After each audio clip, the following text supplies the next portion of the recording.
Light é um adolescente alegre que sempre sonhou em ser um aventureiro de sucesso para dar uma vida de luxo à família. Para isso, ele deixa sua vila e vai para a cidade se registrar como aventureiro. Mas as coisas não são fáceis para ele. Neste mundo, a deusa criou 9 raças, e os humanos são vistos como a mais inferior. Por isso, estão sempre sofrendo racismo, e Light sente isso assim que pisa na cidade. Um aventureiro homem-fera o manda sair da estrada com grosseria, e o Prota só consegue pedir desculpas, mesmo que não estivesse atrapalhando. Enfim, ao chegar na guilda, ele se registra e a recepcionista diz que novatos como ele começam no rank F. Ela pergunta se ele tem algum dom que possa ajudar na avaliação e Light afirma com entusiasmo. Ele diz que seu dom se chama Gacha Ilimitada e que pode basicamente tirar coisas dele, já que explicar não é o bastante. Light decide demonstrar e invoca seu dispositivo Gacha, ativando-o na hora. O Gacha sorteia uma carta de garfo e quando o Prota a solta, um garfo se materializa na mesa. Contudo, o garfo está todo torto e Light entra em pânico. Ele diz à recepcionista que as coisas costumam sair melhor e usa a habilidade algumas vezes, mas o resultado é parecido. Ele tira uma maçã podre e um pão mofado, o que convence a recepcionista de que esse perdedor não merece mais do que o rank F. Light aceita de bom grado e pergunta se há algum trabalho que possa pegar na hora. A recepcionista aponta para o mural onde estão os trabalhos fáceis, mas Light fica nervoso só de olhar. A recepcionista percebe que, além de perdedor, Light é analfabeto. Mas essa parte não é surpresa, já que os humanos têm baixos índices de alfabetização. Ela diz que ele pode fazer tarefas básicas, como carregar pedras e coletar madeira, mas que isso paga bem menos que outros trabalhos. Light aceita e, após um dia de trabalho duro, consegue dinheiro suficiente para alugar um quarto. Ele ainda precisa contar com sua gacha para comida, mas está confiante de que vai conseguir. No entanto, uma gangue de homens-fera tem outro plano para ele, e ficam no caminho de propósito para que Light esbarre neles. O líder começa a gritar com Light por esbarrar nele e sujar suas roupas. Antes de tirarem sua bolsa, Light entra em pânico, pedindo para devolverem o dinheiro, pois ele não teria onde ficar. Mas o Homem-Lobo simplesmente o soca, dizendo que ele precisa pagar a lavanderia. Os Homens-Fera o deixam no chão, numa poça de lama, e todos que passam o mandam dormir nos cortiços sujos com o resto dos humanos. Light se sente totalmente sem esperança, mas de repente, alguém estende uma mão para ajudá-lo. Instintivamente, ele pega a mão da linda elfa à sua frente, mas um segundo depois percebe que sua própria mão estava coberta de lama. Light se afasta pedindo desculpas à elfa por sujar a mão dela, mas ela diz que está tudo bem. Ela garante que não vai machucá-lo, mas anos de racismo e discriminação não o deixam acreditar. Para provar, a elfa de repente se ajoelha e o abraça, e Light fica sem palavras. Mesmo com as pessoas na rua zombando da elfa por se rebaixar tanto por um humano, ela ajuda Light a se levantar. Atrás da elfa há um grupo com pessoas de raças diferentes, que se apresentam como o Grupo Concórdia das Tribos. Eles explicam que são um grupo formado por um membro de cada espécie criada pela deusa e estavam sentindo falta de um humano. O Homem-Fera Garu se apresenta primeiro, seguido pela elfa Sasha, que fala a Light sobre o resto dos membros. A Drago, o Draconato, o Demônio Diablo, o Oni Abero, a Elfa Negra, o Anão Nano e o Centauro Santor. Garu diz que estavam justamente procurando um humano para completar o grupo. E então Sion acrescenta que criaram um grupo para acabar com o racismo e criar um mundo onde todos são tratados de forma igual. Light acha bom demais para ser verdade, mas não pode perder a chance desse grupo maravilhoso, e aceita feliz se juntar à concórdia das tribos.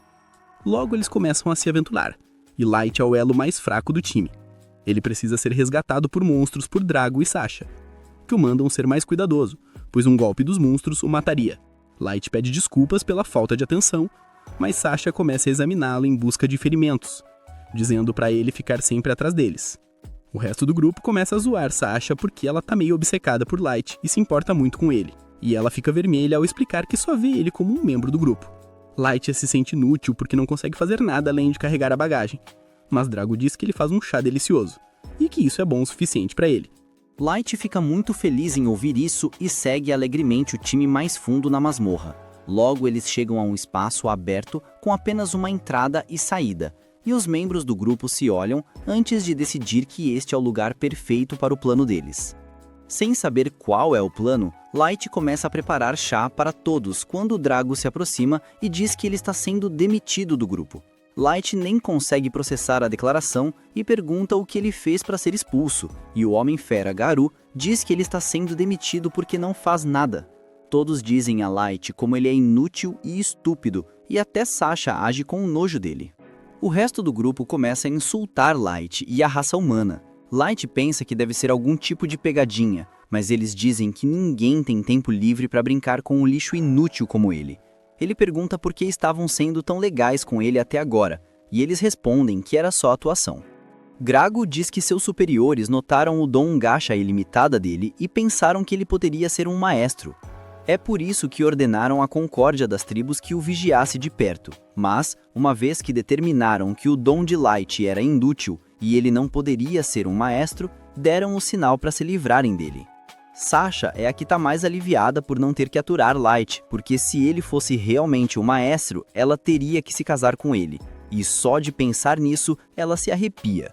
Light não consegue entender o que a palavra maestro sequer significa. Mas então Drago diz que já contaram mais do que o suficiente e que precisam acabar com ele antes que mais aventureiros cheguem. Garou imediatamente imita o Wolverine e saca suas garras de metal, usando-as para cortar o rosto de Light. Só agora Light percebe que está realmente em maus lençóis e que não há como sair dessa. Em seu desespero, ele corre o mais rápido que pode, e os desgraçados racistas riem, dizendo que não vão deixá-lo escapar. Sasha tira uma flecha em sua perna e Light cai no chão e começa a gritar. Os elfos racistas dizem que ouvir gritos de humanos é como música para seus ouvidos. Garou decide fazer Light gritar mais um pouco e começa a agredi-lo. Mas Drago o manda parar porque precisam fazer parecer que o humano morreu em uma emboscada de monstros. Garou obedece às ordens e se prepara para finalizá-lo, mas Light rasteja para frente, agarrando-se desesperadamente à vida. De repente, o chão sob ele começa a brilhar, e Light percebe que está no meio de um círculo de teletransporte. Drago percebe também e ordena a Garou que o acabe rapidamente. Mas antes que ele possa alcançar Light, o círculo de teletransporte faz seu trabalho e o leva embora. No entanto, a situação não melhora muito para Light. Mesmo sendo salvo dos traidores, a armadilha de teletransporte o leva para um local aleatório na masmorra, e ele sabe que no momento em que um monstro o encontrar, ele estará morto. Ele começa a se lembrar da família, enquanto se pergunta o que fez para merecer ser traído. Ele pensa em como todos o trataram bem antes de decidirem apunhalá-lo pelas costas. Ele agora entende que o comportamento gentil deles era só uma atuação para que ele confiasse totalmente neles, e mostraram suas verdadeiras cores no final. Ele fica furioso e canaliza sua raiva para ter um motivo para sobreviver. Ele se levanta, jurando que vai se vingar daqueles desgraçados e despedaçá-los com as próprias mãos. Bem, antes que possa soltar mais palavrões, Light ouve um rosnado baixo vindo de trás dele, e ao se virar, encontra um monstro de nível 1000 encarando-o. Ele se assusta ao ver o monstro, porque é algo saído de um conto de fadas. Light percebe que foi teletransportado para o andar mais baixo da masmorra e que, no fundo, tinha mais chances de sobreviver ao grupo dele do que a esse monstro.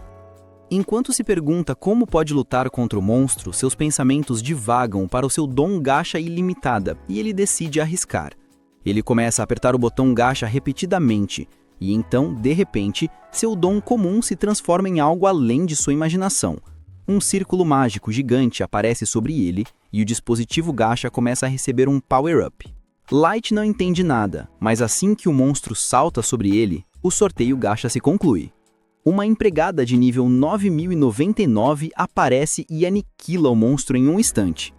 Tudo acaba antes que Light pudesse piscar, e então a empregada faz tudo, começa a andar em sua direção. Ela se ajoelha diante dele e cura seus ferimentos na hora, dizendo que não suportaria ver sua pele macia e sedosa ferida. Então, ela curou sem pedir permissão. Light não acredita que está perfeitamente bem agora, e então a empregada pergunta o seu nome. Ele se apresenta como Light e a empregada fica muito feliz em saber seu nome. Ela jura pelo código de honra das empregadas, prometendo servi-lo até a morte. Light diz que está tudo certo, mas que ela deveria pelo menos dizer o nome dela primeiro. A garota se apresenta como Mei, a empregada sempre em busca, e diz a Light que veio de uma carta super ultra rara em sua gacha ilimitada. Bem, Light se recusa a acreditar que uma empregada nível 9099 sairia do seu dom inútil. Mas Mei pede permissão para usar sua habilidade de avaliação no dom dele para ler os detalhes mais finos. Ele a concede na hora, e May usa sua habilidade para descobrir que as habilidades dele estão escondidas sobre uma ocultação muito forte, e qualquer um abaixo do nível dela nem consegue vê-las. Ela diz a Light que sua gacha ilimitada é muito mais útil do que ele pensa. As cartas que ela sorteia dependem muito da densidade de mana do local dele, e, ao que parece, existe outra classe de raridade além da super ultra raridade de May. May explica que a densidade de mana da superfície é muito baixa, mas nas profundezas da masmorra, o ar é cheio de mana, o que permitiu que ela fosse invocada. Ela elogia a bravura de Light em vir sozinho às profundezas da masmorra para liberar todo o potencial de seu dom, e ele diz a ela que é um perdedor que não conseguiria nem chegar perto da masmorra por conta própria. Ele começa a chorar ao contar como seu grupo o traiu na masmorra. Ele começa a lamentar sobre como prometeram que queriam criar um mundo livre de discriminação apenas para enganá-lo, e então jura que se vingará deles. May de repente o abraça, dizendo que não consegue entender pelo que ele passou, mas que fará o que ele quiser e que destruir os desgraçados que o feriram não será muito difícil para ela. Contudo, Light diz que ela não pode fazer isso, e não é porque ele é bonzinho. Ele só quer se vingar com as próprias mãos, mas isso não é possível agora, porque ele está muito fraco. Ele jura que fará todos eles sofrerem antes de matá-los. E May se ajoelha diante dele novamente, dizendo que se ele quiser ficar forte o suficiente para se vingar, ela o ajudará com isso. Ela diz que acredita no potencial dele, e Light só consegue agradecê-la.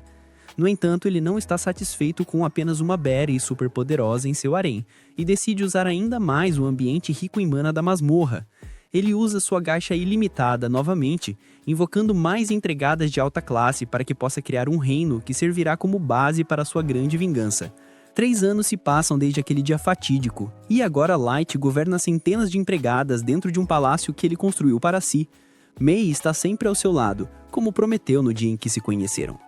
Todas as empregadas parecem estar totalmente caidinhas por ele, enquanto o animam, felizes por serem notadas por ele. Enquanto May manda todas se comportarem direito, ele sai do castelo e vai em direção ao mercado local, onde todos o reconhecem, e um dos vendedores o chama para tomar café, enquanto outros falam sobre a escassez de salgadinhos no país.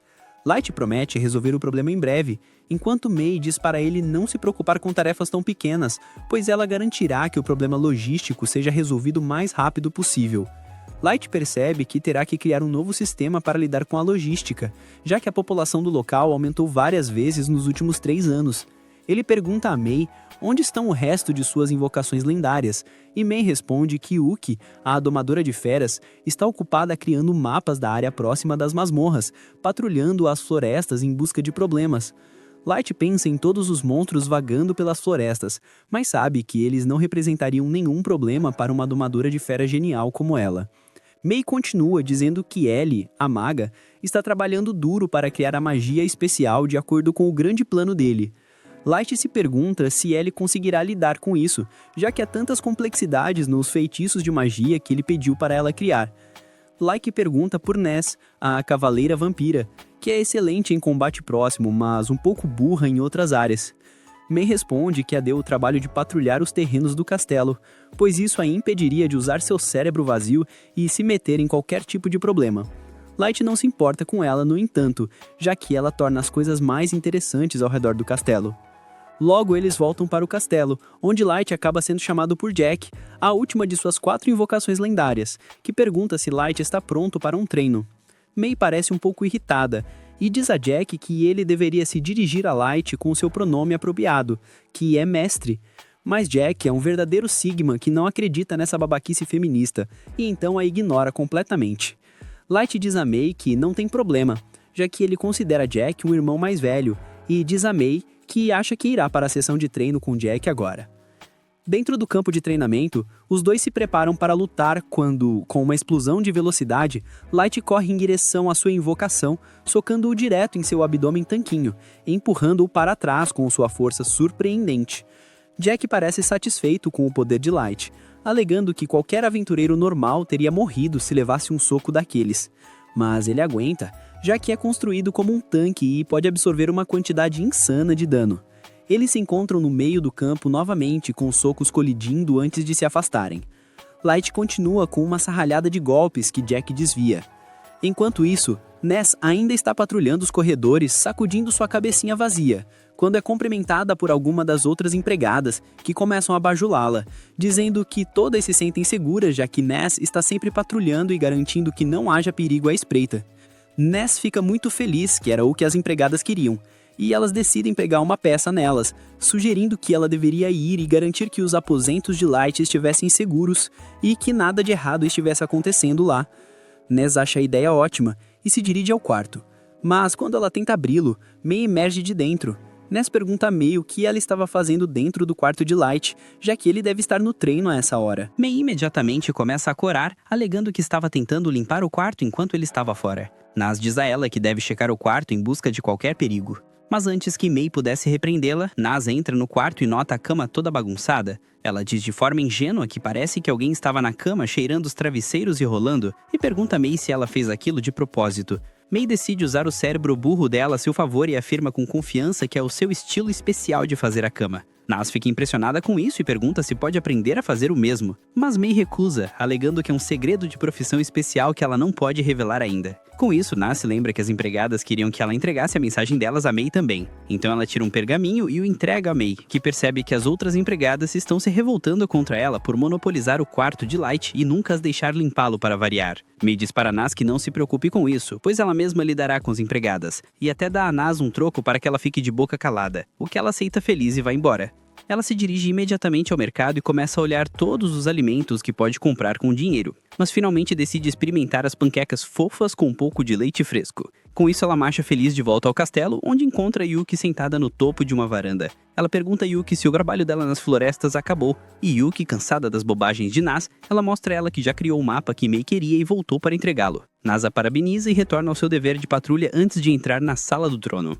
Uma vez dentro da área brega, ela começa a gritar com toda a força, já que não há ninguém por perto para impedi-la.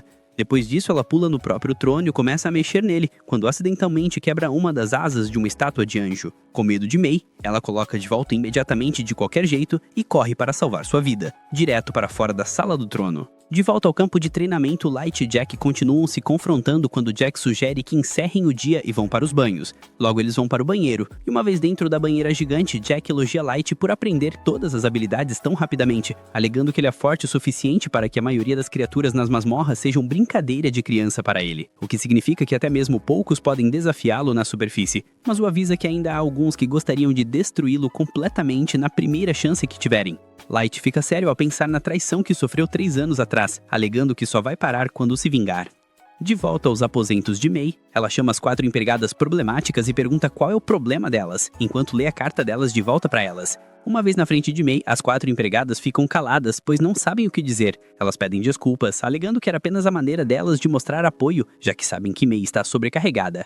May diz para elas não se preocuparem com o trabalho dela e se concentrarem no delas. Ela nega o pedido delas para limpar o quarto de Light, e em vez disso as pune dando a ordem para limpar o corredor que leva à Sala do Trono à mão. As empregadas ficam surpresas, alegando que o corredor é muito longo, mas May diz para elas continuarem, pois isso as manterá ocupadas enquanto elas estiverem em uma missão com Light. Lá fora, Nas está grudada na janela de uma loja, olhando a manopla que ela deseja comprar, mas não tem dinheiro para isso. Enquanto está ali, ela acaba esbarrando em Ellie, que pergunta o que Nas está olhando, e Nas aponta para a manopla antes de perguntar a Ellie por que ela voltou tão cedo, já que deveria estar supervisionando a nova construção que está acontecendo. Ellie responde que a construção está indo bem, então ela decidiu tirar uma folga. Logo, elas acabam discutindo sobre quem é mais próxima de Light e quem é mais importante, já que Ellie diz a Nas que ela está envolvida diretamente no plano de vingança que Light está tramando, ao contrário dela. Ellie também afirma que recentemente teve uma noite adorável, onde compartilhou uma xícara de chá com Light, onde discutiram o progresso delas, e afirma que da próxima vez que se encontrarem, ela marcará um jantar privado. Nas afirma que também quer tomar chá com o mestre antes de dizer a Ellie que ela é boa em combate próximo, então se ela precisar de ajuda, pode procurá-la.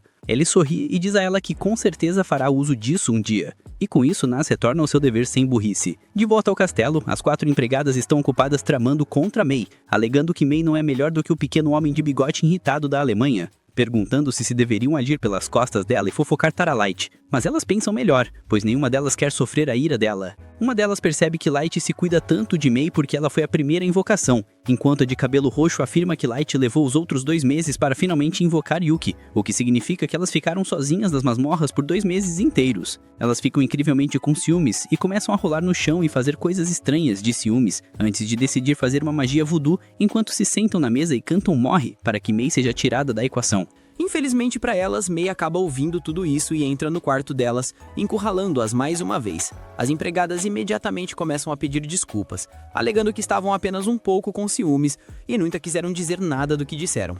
Mei diz para elas pararem de fantasiar coisas estranhas, já que durante os meses entre ela ser invocada e Yuki ser invocada, Light estava ocupado aprendendo tudo o que podia sobre magia e praticando todas as artes marciais que podia experimentar.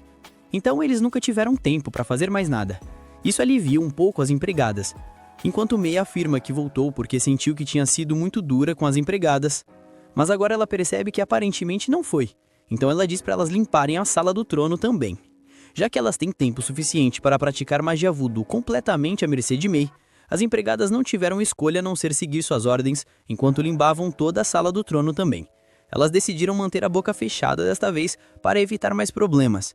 Mas enquanto tiravam o pó do trono, a idiota de cabelo verde acaba derrubando o pedaço da asa de anjo, que foi quebrado por Nas. O pedaço cai no chão, e as empregadas ficam horrorizadas pensando que foi culpa delas e se perguntando o que Mei fará com elas. Na manhã seguinte, Light entra na masmorra apenas para encontrar Nas, Ellie e Yuki já esperando por ele. Ellie lhes deseja bom dia, enquanto Nas e Ellie já começam a discutir. De repente, porém, um monstro emerge das sombras e Light congela, pois percebe que é um cão infernal. Ele sabe que está muito mais forte do que antes, mas o trauma daquele dia ainda o assombra, e seu sangue gela toda vez que ele vê a besta. Seu grupo, no entanto, não tem medo, pois todos ficam enfurecidos com o fato de o cão infernal ter deixado Light chateado. Nas se prepara para cortá-lo em pedacinhos, enquanto Ellie pede permissão para erradicar toda a espécie de cães infernais deste mundo. E Yuki se pergunta se poderia de alguma forma encontrar o inferno e empurrar este monstro diretamente para os poços mais profundos. Apenas a aura delas faz o monstro se encolher, percebendo o quão superado ele está. Light, no entanto, acalma seu grupo, enquanto recupera a compostura e se move lentamente em direção ao monstro, dando um tapinha nele. Ele sabe que mesmo que desse a ordem de brincadeira, suas invocações lendárias realmente erradicariam toda a raça do mundo. Ele então se vira para elas alegando que precisam ir para a superfície, pois vão começar seu plano de vingança hoje. De volta à superfície, o povo fera se curva para o peludo, que fazia parte daquele grupo que traiu o Light e o deixou para morrer. Ele parece ter se tornado uma celebridade local e as pessoas literalmente imploram para ele arranjar um encontro com suas irmãs. Ele anda ao lado de seus comparsas como um chefão quando nota uma criança amana cheirando lixo para encontrar algo para comer. O peludo é um grande racista e, sem motivo algum, decide jogar a criança para longe, mandando-a correr e nunca mais ser vista naquela área se ela se importa com a vida. O outro povo fera o aplaude como idiotas. Mas o som morre quando ele entra na taverna.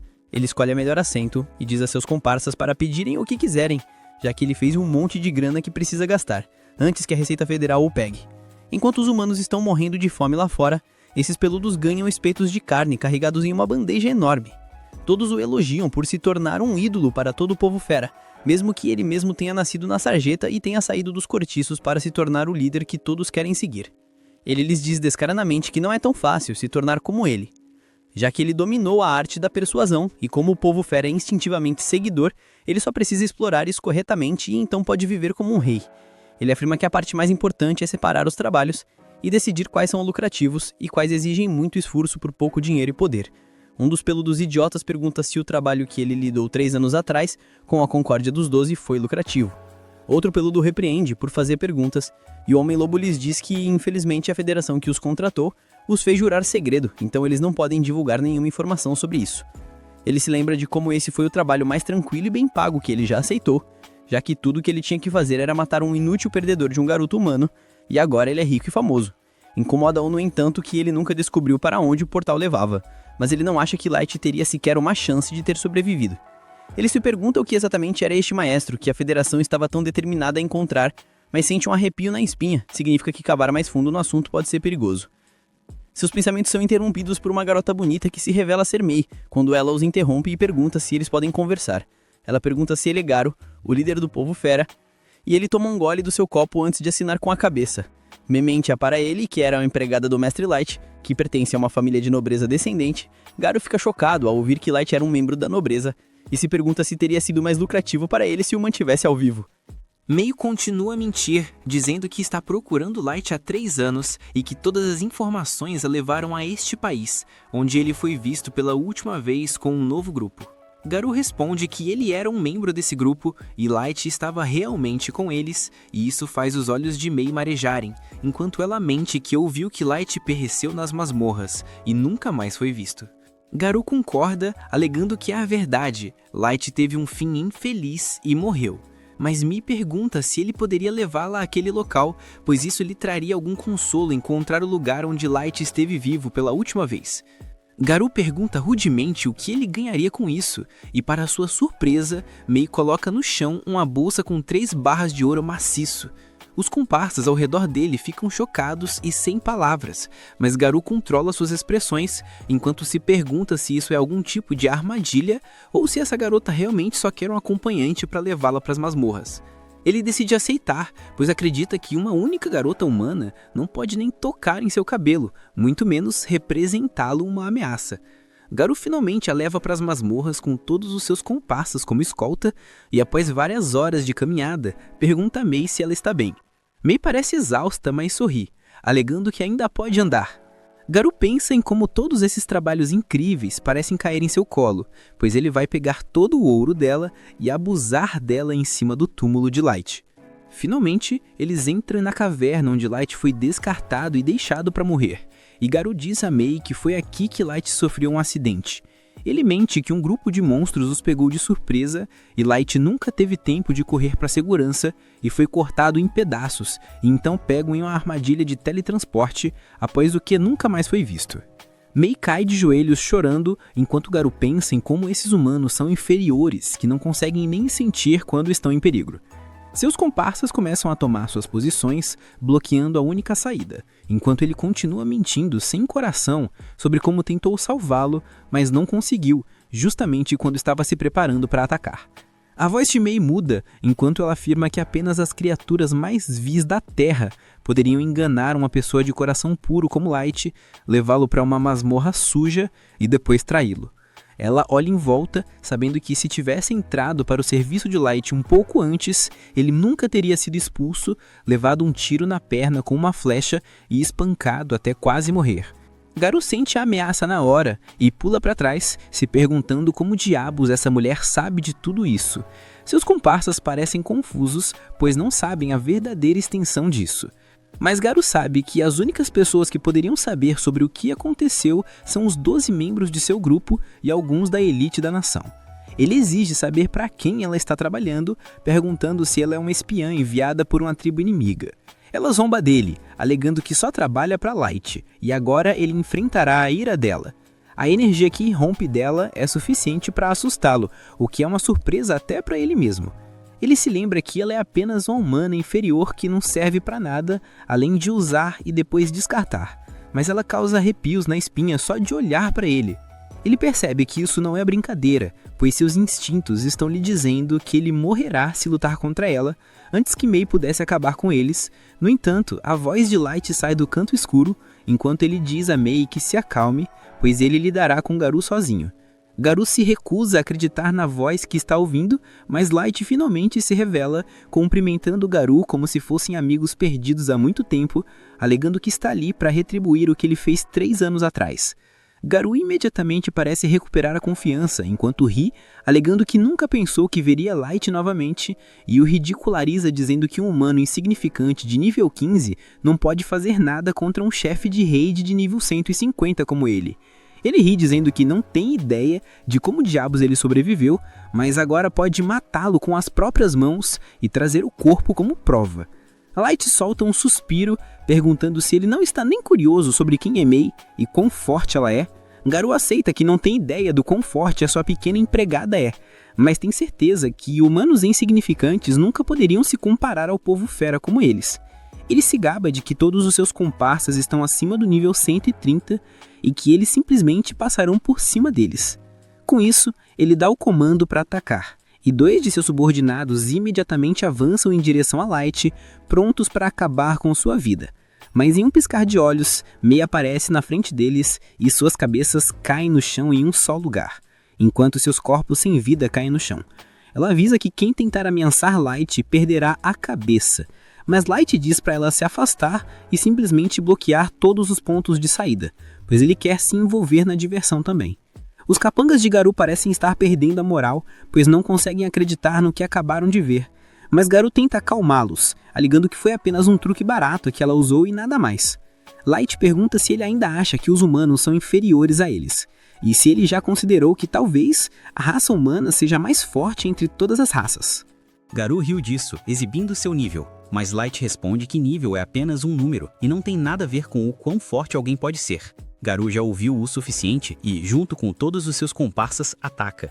Mas para sua surpresa, Light fica parado como água antes de explodir em um contra-ataque, bloqueando e acertando todos os cachorros, nocauteando-os e deixando-os sem fôlego. Light se aproxima de Garou, perguntando se ele ainda acha que os humanos são mais fracos. Mas Garou não consegue aceitar essa humilhação, então ele supera a dor e salta novamente, alegando que não há como qualquer humano se igualar a ele. Com isso, ele arranca um cristal mágico do bolso e o esmaga no chão, invocando seu familiar, que se revela ser um monstro lobo de nível 500. Light pergunta se é só isso que ele conseguiu reunir, mas Garou pensa que Light está muito atordoado e assustado para responder corretamente. Ele diz a Light para começar a implorar por sua vida, mas Light simplesmente fica parado, dizendo-lhe para atacar, prometendo não se mover um único centímetro de onde está. Garou fica enfurecido e ordena que sua besta dispare uma explosão em Light tão concentrada que poderia aniquilar uma cidade inteira.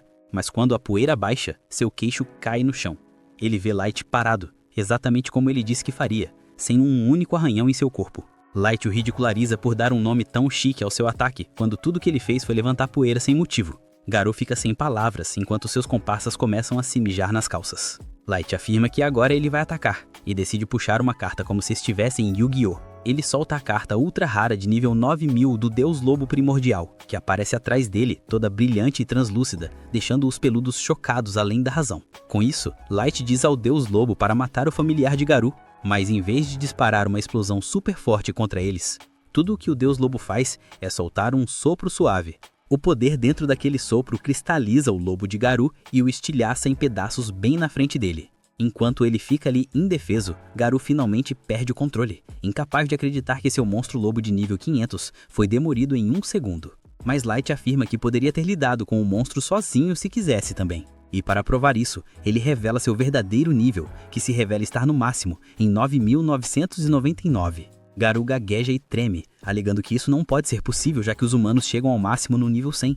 E se Light fosse realmente o mesmo humano de antes, ele teria crescido um pouco durante esse tempo. Light revela que está usando um anel de idade para interromper o seu crescimento físico, porque ele quer se lembrar de si mesmo e do dia em que foi traído pela pior escória da Terra. Garou percebe que está acabado e que tem absolutamente zero chances de derrotar a monstruosidade que Light se tornou. Ele sabe que é carne morta, então ele faz o que qualquer covarde faria e joga suas armas no chão, pedindo desculpas pelo que fez, alegando que foi forçado a fazer isso por causa da Federação.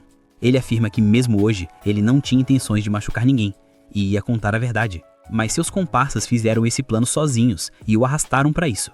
Seus subordinados não conseguem acreditar que essa é a mesma pessoa que estava exibindo suas habilidades e força esta manhã.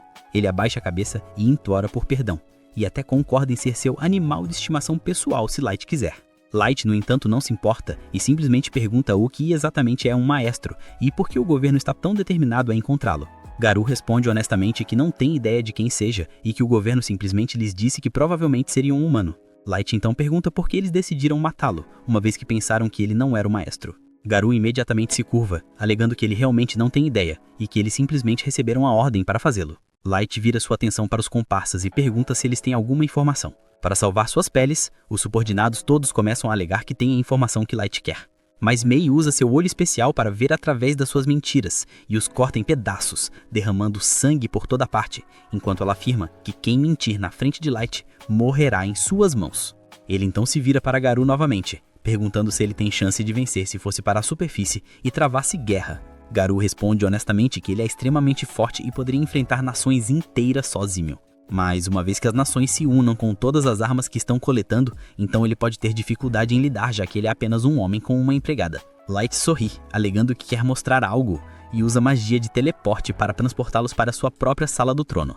Garou fica chocado ao ponto de ficar mentalmente perturbado enquanto vê o exército que Light reuniu, com o peão mais baixo sendo nível 1500, com 4 empregadas de nível 9099 e inúmeras outras variando de nível 6000 até nível 9000. Garou é incapaz de falar enquanto uma lágrima cai do seu rosto, pois ele percebe que Light poderia varrer o planeta inteiro em um piscar de olhos, o que basicamente o torna um deus, e se pergunta o que aconteceria quando a guerra fosse travada.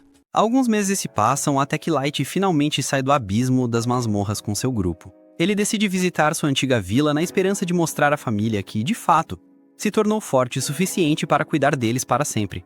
No entanto, assim que chega a seus olhos, que estavam cheios de alegria e saudade de casa, se enchem de choque e horror ao testemunhar a destruição total de sua vila. Ele corre, sem conseguir acreditar no que vê, e cai no chão, completamente sem esperança. May e os outros o confortam e prometem se vingar de quem fez aquilo com o Dugar. O único alívio ou fio de esperança é o fato de que, ao revirar a vila, eles não encontraram os corpos de sua família entre os outros aldeões mortos. Então ele ainda se agarra à ideia de que a família possa ter escapado da carnificina e estar escondida em algum lugar do país. 2 semanas depois do incidente, Light decide revisitar a vila destruída. Ele queria avaliar tudo com a mente calma, pois da última vez estava tão abalado que poderia ter deixado passar detalhes importantes que o dariam uma pista sobre o paradeiro da família. Desta vez ele está acompanhado de Gold, um cavaleiro de armadura, e Nen, uma assassina de cabelos grisalhos. A visão da vila o enche de pavor novamente, mas ele se mantém controlado e, com a ajuda dos amigos, cria várias covas para os aldeões falecidos. Ele deposita flores nos túmulos, percebendo que aquilo era definitivamente obra de um grupo de aventureiros de alguma outra raça. Enquanto ele está absorto em seus pensamentos, Gold reclama que eles precisam se apressar, senão teriam que dormir ao relento. Nen se irrita com ele, dizendo que Light está de luto e eles deveriam dar a ele todo o tempo de que precisa. Gold rebate dizendo que ele iria aos picos das montanhas geladas e às profundezas do inferno mais fundo por Light, mas sabe que eles precisam encontrar um lugar seguro e confortável para ele descansar no estado em que se encontra. Nem não tem como discutir e a pequena discussão parece aliviar o humor de Light, que sorri, se levanta e manda eles darem uma relaxada, pois ele está bem. Ele afirma que logo encontrarão algum lugar para ficar, mas primeiro precisam juntar mais informações. Eles já sabem que têm força suficiente para encarar o mundo inteiro. Contudo, Light ainda acha que devem agir com cautela e não se precipitar em uma guerra total. Gold concorda, dizendo que para vencer uma guerra sem grandes problemas, é preciso conhecer o inimigo tão bem quanto a si mesmo. Light concorda, dizendo que devem primeiro checar o poder de todas as nações diferentes. Além disso, ele pensa que o ataque à vila pode ter algo a ver com o fato de ele ser um potencial maestro. O fato de a sociedade secreta, que antes o tinha condenado à morte, ir tão longe a ponto de matar todos em sua vila, o deixa furioso, e ele promete incendiar o mundo inteiro só para arrancar todo o mal pela raiz. Nem fica chocado com a aura que emana de Light, mas Gold o acalma, dizendo que ele precisa controlar a raiva enquanto estiverem na cidade, já que eles não querem cometer um massacre ainda. Isso faz Light voltar à realidade. Ele se acalma antes de tirar uma máscara esquisita e meio dark. Enquanto se preparam para entrar na cidade, eles começam a voar em direção à cidade de Dougas. No caminho, Nen pergunta a Light quais são os planos deles lá dentro. Light diz que precisam manter a discrição no início para que o Concord of 12 não suspeite deles. A primeira coisa é se registrar na guilda de aventureiros. Depois de registrados, eles vão subir o ranking do grupo o máximo possível, pois quanto mais alto for o ranking, mais informações conseguirão com pessoas que precisam da ajuda deles ou que querem obter seu favor e proteção. Gold diz que o plano é excelente, mas pergunta se eles não deveriam ir a pé dali em diante, pois, voando, eles chamariam a atenção na hora. Light concorda e eles descem para continuar o caminho a pé. Ao caminhar pela floresta, eles ouvem gritos vindo da frente e percebem que um grupo de anões encurralou um homem e sua filha, prontos para roubá-los. Os anões notam a armadura brilhante de Gold e mandam que eles saiam do esconderijo. Light, então, finalmente dá ordem para seus companheiros lidarem com aqueles anõezinhos. Nen se livra dos anões rapidamente, que ficam chocados, amarrados uns aos outros no meio da floresta. Em agradecimento, o homem oferece uma carona até a cidade de Dougas. A garotinha parece impressionada, pois nunca tinha ouvido falar de um humano que vencesse um anão em combate. O homem concorda que é muito raro encontrar humanos tão fortes. Ele pergunta a Light se eles são um famoso grupo de aventureiros. Mas Light responde sinceramente que eles ainda nem estão registrados, o que choca o homem. Ainda assim, ele diz a Light que ele veio ao lugar certo para começar um novo grupo. A cidade de Dougas fica na fronteira do Reino dos Anões, que faz divisa tanto com o reino humano quanto élfico. Isso resulta em uma enorme variedade de masmorras e aventureiros na área, gerando muitas disputas, mas também muito comércio. É um lugar muito popular entre os humanos, e como os humanos são frequentemente discriminados em muitos lugares, ele mesmo administra uma estalagem em que todas as raças são respeitadas igualmente. Light e seu grupo descem da carroça na entrada da cidade e agradecem ao homem, que pede para ser chamado de coronel e os convida para ir na estalagem dele se decidirem passar a noite. Dentro da cidade, eles se deparam com todo o movimento e o glamour do lugar, com lojas em cada esquina vendendo armas e armaduras, e forjas iluminando as ruas, com anões fabricando espadas e escudos lá dentro. Depois de admirar o esplendor da cidade, eles vão para a Guilda de Aventureiros, onde entram em um salão enorme, cheio de gente agrupada em volta dos quadros de missões. Light nota que há muitos aventureiros humanos ali também. No entanto, o racismo ainda existe até ali, já que eles abrem caminho para os aventureiros de outras raças. Por enquanto, Light decide ignorar isso e segue direto para o balcão de registro, onde recebem um ranking. Nen fica furiosa com a classificação, dizendo à mulher no balcão que ela precisa mudar a atitude se não quiser que alguém a mude para ela. Ela manda a recepcionista checar o ranking novamente, pois Light é incrivelmente forte e merece ser, no mínimo, rank S. A recepcionista, porém, não dá a mínima e manda Nen afastar seu cheiro de humana e aceitar o ranking que foi dado. Antes que Nen pudesse falar mais alguma coisa, Light a impede, pede desculpas à recepcionista, aceita o ranking com educação e sai. Lá fora, Nen começa a pedir desculpas a Light por ter estragado tudo, mas Light a manda se acalmar e leva o grupo para a estalagem do coronel.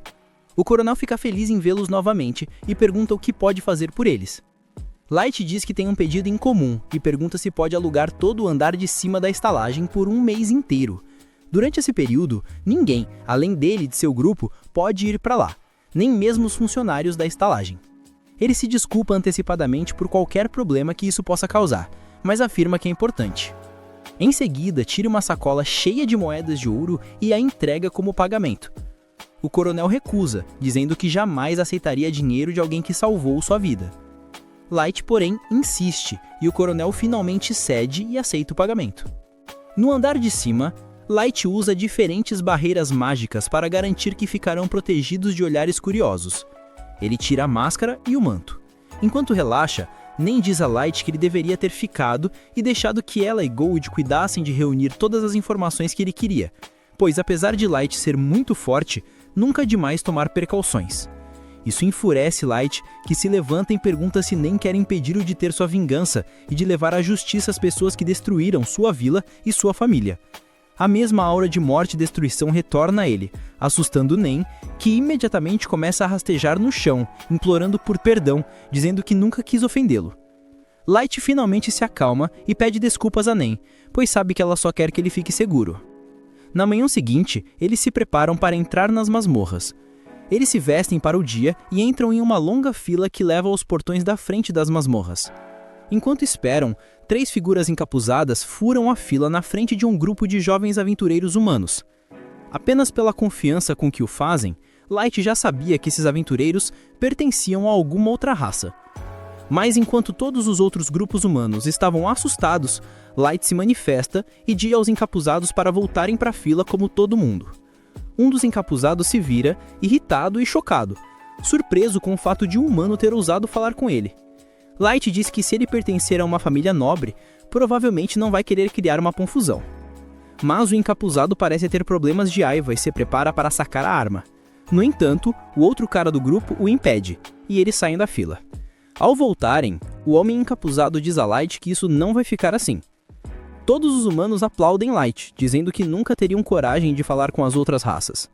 Os jovens aventureiros na frente dele perguntam por que eles não trouxeram suprimentos. Segundo eles, a masmorra é muito grande e pode levar vários dias para ser concluída. É por isso que os aventureiros sempre trazem suprimentos para poder acampar à noite. Logo eles entram nas masmorras e se encontram em um mundo completamente novo, cheio de suas próprias criaturas e monstros. Quando Light tem certeza de que não há ninguém por perto para vê-los, ele usa sua magia de ocultação e em seguida magia de voo para que possam atravessar as masmorras sem que ninguém os note. Enquanto isso, no meio da selva, o cara encapuzado tira o capuz. Ainda com raiva de como o palavrão de um humano o desrespeitou, ele pega a enorme espada das costas, gritando que o seu nome é Kaido, o elfo mais jovem a se juntar às fileiras dos cavaleiros brancos de elite, e que o sangue do mestre corre nas suas veias. Em sua fúria, ele destrói todos os orcs, apunhalando as cabeças enquanto o elfo negro chamado Ian lhe diz para se acalmar. Kaido ainda está bravo por não conseguir subir de nível, que parece estar limitado a 1500. Ian diz a ele que um elfo normal geralmente tem um nível máximo de 700. Mas o Kaido não está satisfeito com isso e promete a si mesmo que vai superar esse nível custe o que custar. De volta ao terceiro andar, Light e seu grupo já limparam aquele andar também, e decidem encerrar o dia recolhendo todas as gemas mágicas como prova de que concluíram o nível. Depois de pegar tudo, eles decidem voltar para a superfície. Admirando a beleza da masmorra, eles percebem que sem a capacidade de voar, teria levado muito tempo apenas para ir de um andar para o outro. Mas graças às suas habilidades, eles conseguem limpar vários andares em um único dia. No caminho de volta, eles notam os jovens aventureiros enfrentando um grupo de goblins. Light decide observá-los enquanto eles conseguem matar todos com um bom trabalho em equipe. No entanto, Light desce imediatamente e mata uma cobra que estava rastejando em direção à maga que estava na retaguarda. Light diz aos jovens aventureiros que eles não devem focar demais no inimigo à frente e devem sempre estar atentos ao que está ao redor. Os jovens agradecem pela ajuda. De repente, um bando de lobos surge da floresta. Os aventureiros ficam assustados e querem fugir, mas para sua confusão, os lobos não atacam, apenas saem correndo. Todas as suas perguntas são respondidas quando um enorme louva-a-Deus surge da floresta, pronto para destruir tudo em seu caminho. E somente Light está entre o monstro e a vida desses jovens aventureiros. Os aventureiros ficam chocados ao ver o louva-a-Deus, já que a espécie estava extinta há mais de 10 anos. Enquanto se preparam para fugir do monstro, Light pergunta se pode caçá-lo sozinho. Nemu nota que o bicho é de nível 500, e os garotos pedem para o grupo de Light se afastar, achando que ele é muito forte. De repente, o louva-a-Deus avança, e Gold toma a frente para bloquear o ataque. Depois de trocar uns golpes, Gold percebe que esse não é um inimigo para subestimar. Light então usa um feitiço de flecha de fogo nela, mas a criatura reflete a flecha com sua foice resistente. Observando a luta, o líder dos garotos pede ajuda à maga Mia, mas ela está hipnotizada assistindo Light usar magia sem recitar nenhum encantamento. Ele a manda focar em ajudar, mas Gold usa a calma, dizendo que tudo ficará bem. Preparado para a briga, ele diz aos garotos para prestarem atenção enquanto ele combina ataque e defesa para acabar com Amantes. Como se tivesse escutado Gold, o louva-a-Deus o ataca de novo. Gold bloqueia fácil o golpe com o escudo, fazendo a foice do monstro rachar com o impacto. Aproveitando a surpresa dela, ele avança e corta uma das patas da Mantis. É a vez de Light brilhar. Ele solta uma chuva de flechas de fogo no louva-a-Deus. Enquanto ela tenta desviar, as flechas fazem uma curva, desviam das foices e se cravam no corpo do monstro. Mia assiste impressionada enquanto Light controla mais de 30 flechas teleguiadas, juntando-as para destruir Amantes. O monstro, sobrecarregado, tenta fugir para se proteger. Light, porém, para o pobre inseto com uma parede de fogo. O bicho pula as chamas para tentar escapar voando. Por fim, Nemu salta atrás do louva-a-Deus, alcançando a altura facilmente. Apertando suas adagas, ela o corta em um único golpe, desfazendo-a em pedaços. Nemu fica toda orgulhosa, mas Gold caçou a dela por agir como criança. Quando ela fica brava, ele lembra que ela destruiu todos os materiais valiosos do monstro. Percebendo o erro, ela entra em pânico, enquanto os garotos assistem admirados, se perguntando o quão poderoso é o grupo de Light para derrotar uma fera tão feroz com tanta facilidade. Depois que Nemu se desculpa com Light pelo erro, os garotos checam os restos do louva-a-Deus e encontram uma gema de monstro perfeitamente intacta. Gold comemora a sorte, feliz que o golpe imprudente de Nemu não estragou o material. Vendo o núcleo, Light pensa que será prova suficiente para entregar a guilda e subir de rank. Nesse meio tempo, os garotos perguntam a Light se eles são um grupo de rank A tentando subir, mas nosso protagonista diz que na verdade eles são rank F, o que deixa todo o grupo em uma crise existencial. Em seguida, Mia cria uma bolha enorme de água com sua magia para ajudar a equipe de Light a se limpar. Gold elogia, dizendo que sua armadura brilhante continua reluzente como sempre. Light se aproxima para lavar as mãos sujas e pede ao resto dos garotos para se lavarem com ele, grato pelo pequeno gesto. Os garotos dizem que não é nada demais, já que ele literalmente salvou a vida deles. Depois, oferecem a Light que ele fique com eles durante a noite, pois já está escurecendo. Nosso protagonista não quer ser um peso, Mas o líder revela que sua irmã, Mia, está louca para aprender sobre as técnicas mágicas dele. Vendo o olhar entusiasmado da garota, Light aceita ficar e se junta a eles ao redor de uma fogueira para jantar. Light conta a Mia que seus pais são magos geniais, dizendo que ela também tem muito talento para magia. Ela sorri, dizendo que suas habilidades não são tão impressionantes a ponto de usar feitiços sem encantamento. Seu irmão pergunta se lançar magia sem encantamento é realmente tão importante. Então ela começa a se animar, explicando as 3 diferentes classes de magia. Feitiço de classe de combate, como as flechas de fogo, são para atacar um único alvo. Habilidades táticas, como a parede de fogo, são usadas para controle de multidão. Feitiços de classe estratégica podem ter efeitos globais. Ela explica que feitiços globais são no nível de desastres naturais, então vários magos de alto nível precisam recitá-los ao mesmo tempo para lançar com sucesso. Mia diz que raças como dragonianos, elfos e demonkin conseguem lançar feitiços facilmente por causa do talento natural, mas os humanos não têm essa sorte. Por isso ela acredita que Light é um prodígio de classe mundial, pois consegue usar magia sem recitar encantamento, mesmo sendo apenas um humano. Gold concorda, admirando o conhecimento dela, enquanto Light ri sem graça com os elogios. Finalmente, depois que Mia se acalma, seu irmão diz que, independente dos poderes, Light parece ser um cara legal.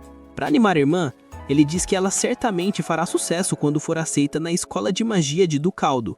Enquanto Mia cora de vergonha, Light fica curioso sobre Ducaldo, a nação conjunta criada por 9 raças. Gold também acha que Mia deve ser muito talentosa, já que foi aceita na melhor escola de magia do mundo. O irmão explica que, apesar de ter sido aceita, ela nunca pôde estudar porque os pais, que pagariam a mensalidade, morreram em uma epidemia. Assim, os dois tiveram que se virar e formaram um grupo de aventureiros com Jinra e o Ward para ganhar dinheiro. Ele, entretanto, está esperançoso, acreditando que, com dinheiro suficiente, eles conseguirão mandar Mia estudar na Academia de Magia de Ducaldo e realizar o sonho dela. Sentindo-se um peso, Mia pede para o grupo não se preocuparem tanto com ela e pegarem leve. Vendo como os irmãos cuidam um do outro, Light se lembra da sua própria irmã mais velha. Ele diz aos garotos que continuem assim, porque acredita que vão conquistar grandes coisas com o talento deles. Light também elogia as habilidades de Mia, mas ela pensa que ele só está sendo gentil. Ele, no entanto, garante que está falando sério, e as palavras dele dão um pouco de confiança à garota. Pouco depois, o líder do grupo pergunta a Light por que ele decidiu se tornar um aventureiro, e ele começa a contar o que aconteceu com sua família. Nemomo revela que o incêndio que matou a família de Light o deixou com marcas de queimadura, então eles estão viajando com ele para ajudá-lo a fazer o tratamento. Gold explica que ele e Nemomo receberam ajuda da família de Light e por isso o acompanham para pagar a dívida. Quando a trágica história de Light termina, a alegria do grupo desaparece de repente. Para mudar de assunto, Jinra pergunta curioso se Nemomo e Gold são casados. Nemomo rejeita imediatamente a ideia, dizendo que jamais gostaria de um narcisista como Gold. Gold concorda, dizendo que também não gosta dela, pois ela tem o corpo e a atitude de uma pirralha.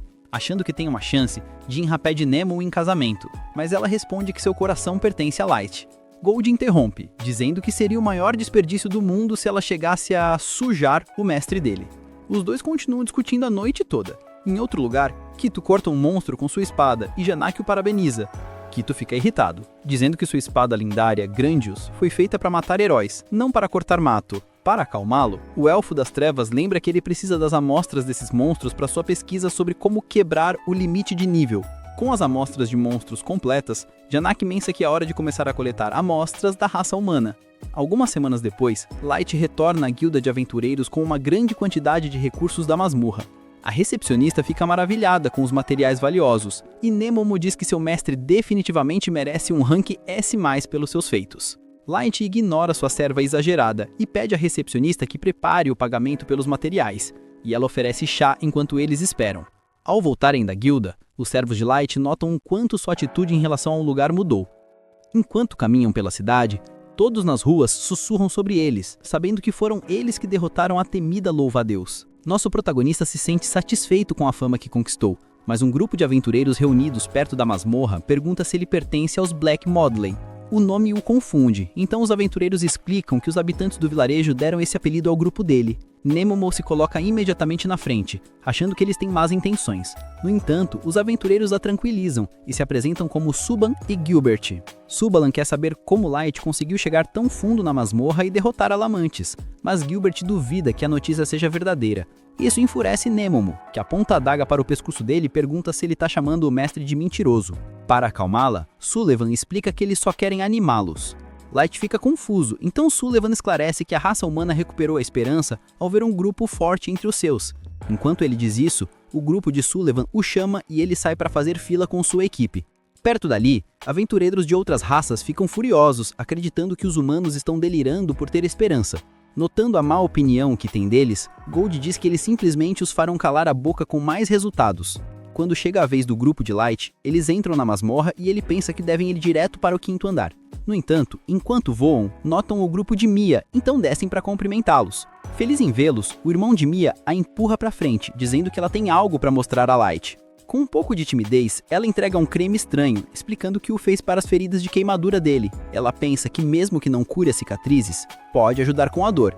Nosso protagonista fica pensativo e Mia acha que ele não quer o presente, mas ele a surpreende ao aceitar com um sorriso e decide retribuir o gesto. Light invoca uma carta do seu gacha, que se transforma em um lindo bracelete. Ele o oferece a Mia, que hesita em aceitar. Com um pouco de incentivo, ela finalmente coloca o bracelete, encantada com o quão bonito ele é, dizendo que vai guardar o presente para sempre. Mia agradece a Light com um sorriso antes do grupo deles partirem. Mais tarde naquela noite, Nemomo pergunta a Light se foi uma boa ideia dar a ela um bracelete dos desejos, de rank SSR. Gold explica que o bracelete pode realizar o desejo de uma pessoa se ela desejá-lo o suficiente. Ele acredita que Light fez bem em retribuir o favor da jovem, e Nemomo percebe que nem tudo na vida é sobre valor material. Quando o grupo de Light chega ao 5º andar, coberto de neve, eles notam que não tem muitas pessoas por ali.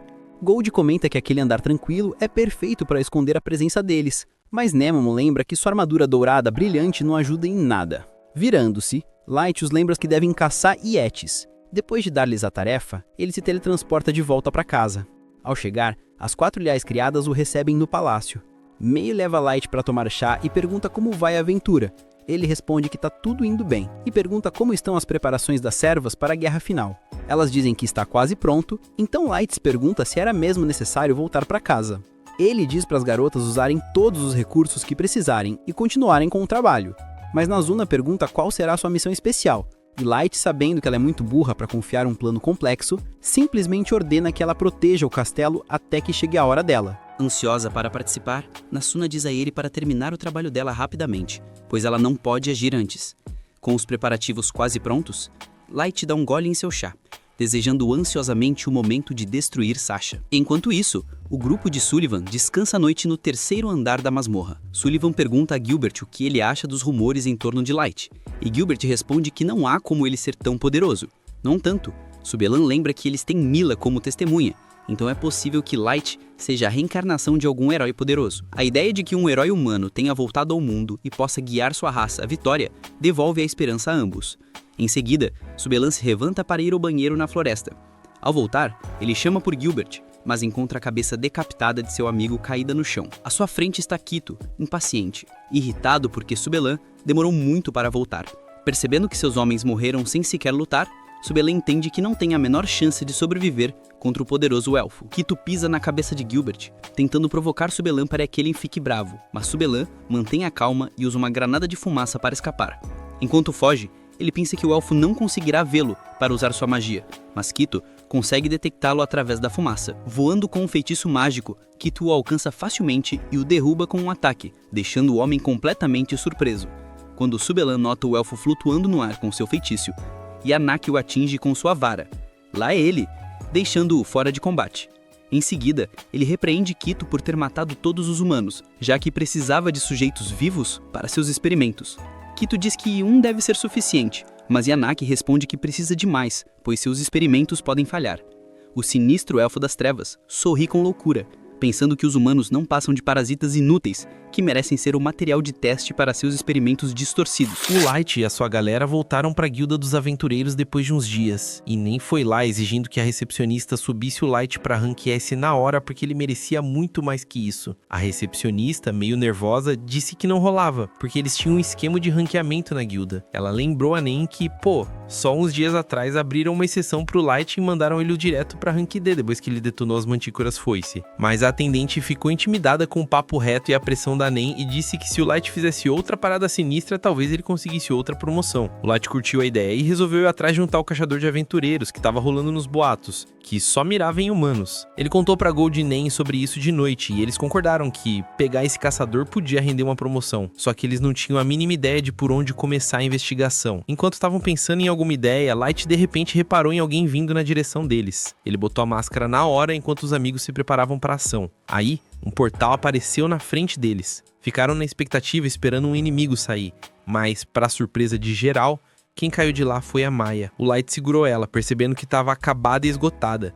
E aí, a pulseirinha que ele tinha dado pra ela no passado quebrou no meio. O Light botou a Maya pra dormir, enquanto ela ficava murmurando que precisava se apressar e contar tudo pra ele. Ele primeiro curou os ferimentos dela, e depois resolveu dar uma olhada nas memórias dela pra sacar o que tinha acontecido. Ele viu que, no dia anterior, uns aventureiros avisaram a galera da Maya sobre o tal assassino de aventureiros que estava caçando só humanos. Aconselharam a molecada a sair da masmorra na hora, e o líder da equipe concordou. O grupo partiu imediatamente pro portal de saída, mas mesmo quando a noite chegou, eles ainda não tinham chegado nem na metade do caminho. O líder viu que estava todo mundo morto de cansaço e ficou na dúvida se era seguro armar um acampamento. Quando viram outro grupo que estava com os rostos completamente tampados, Maya falou pro irmão que eles deviam avisar essa galera também sobre o perigo. E ele fez isso. Mal sabiam eles que estavam falando com os próprios assassinos de aventureiros, que do nada começaram a falar uns pros outros que deviam ter limpado o rastro direito.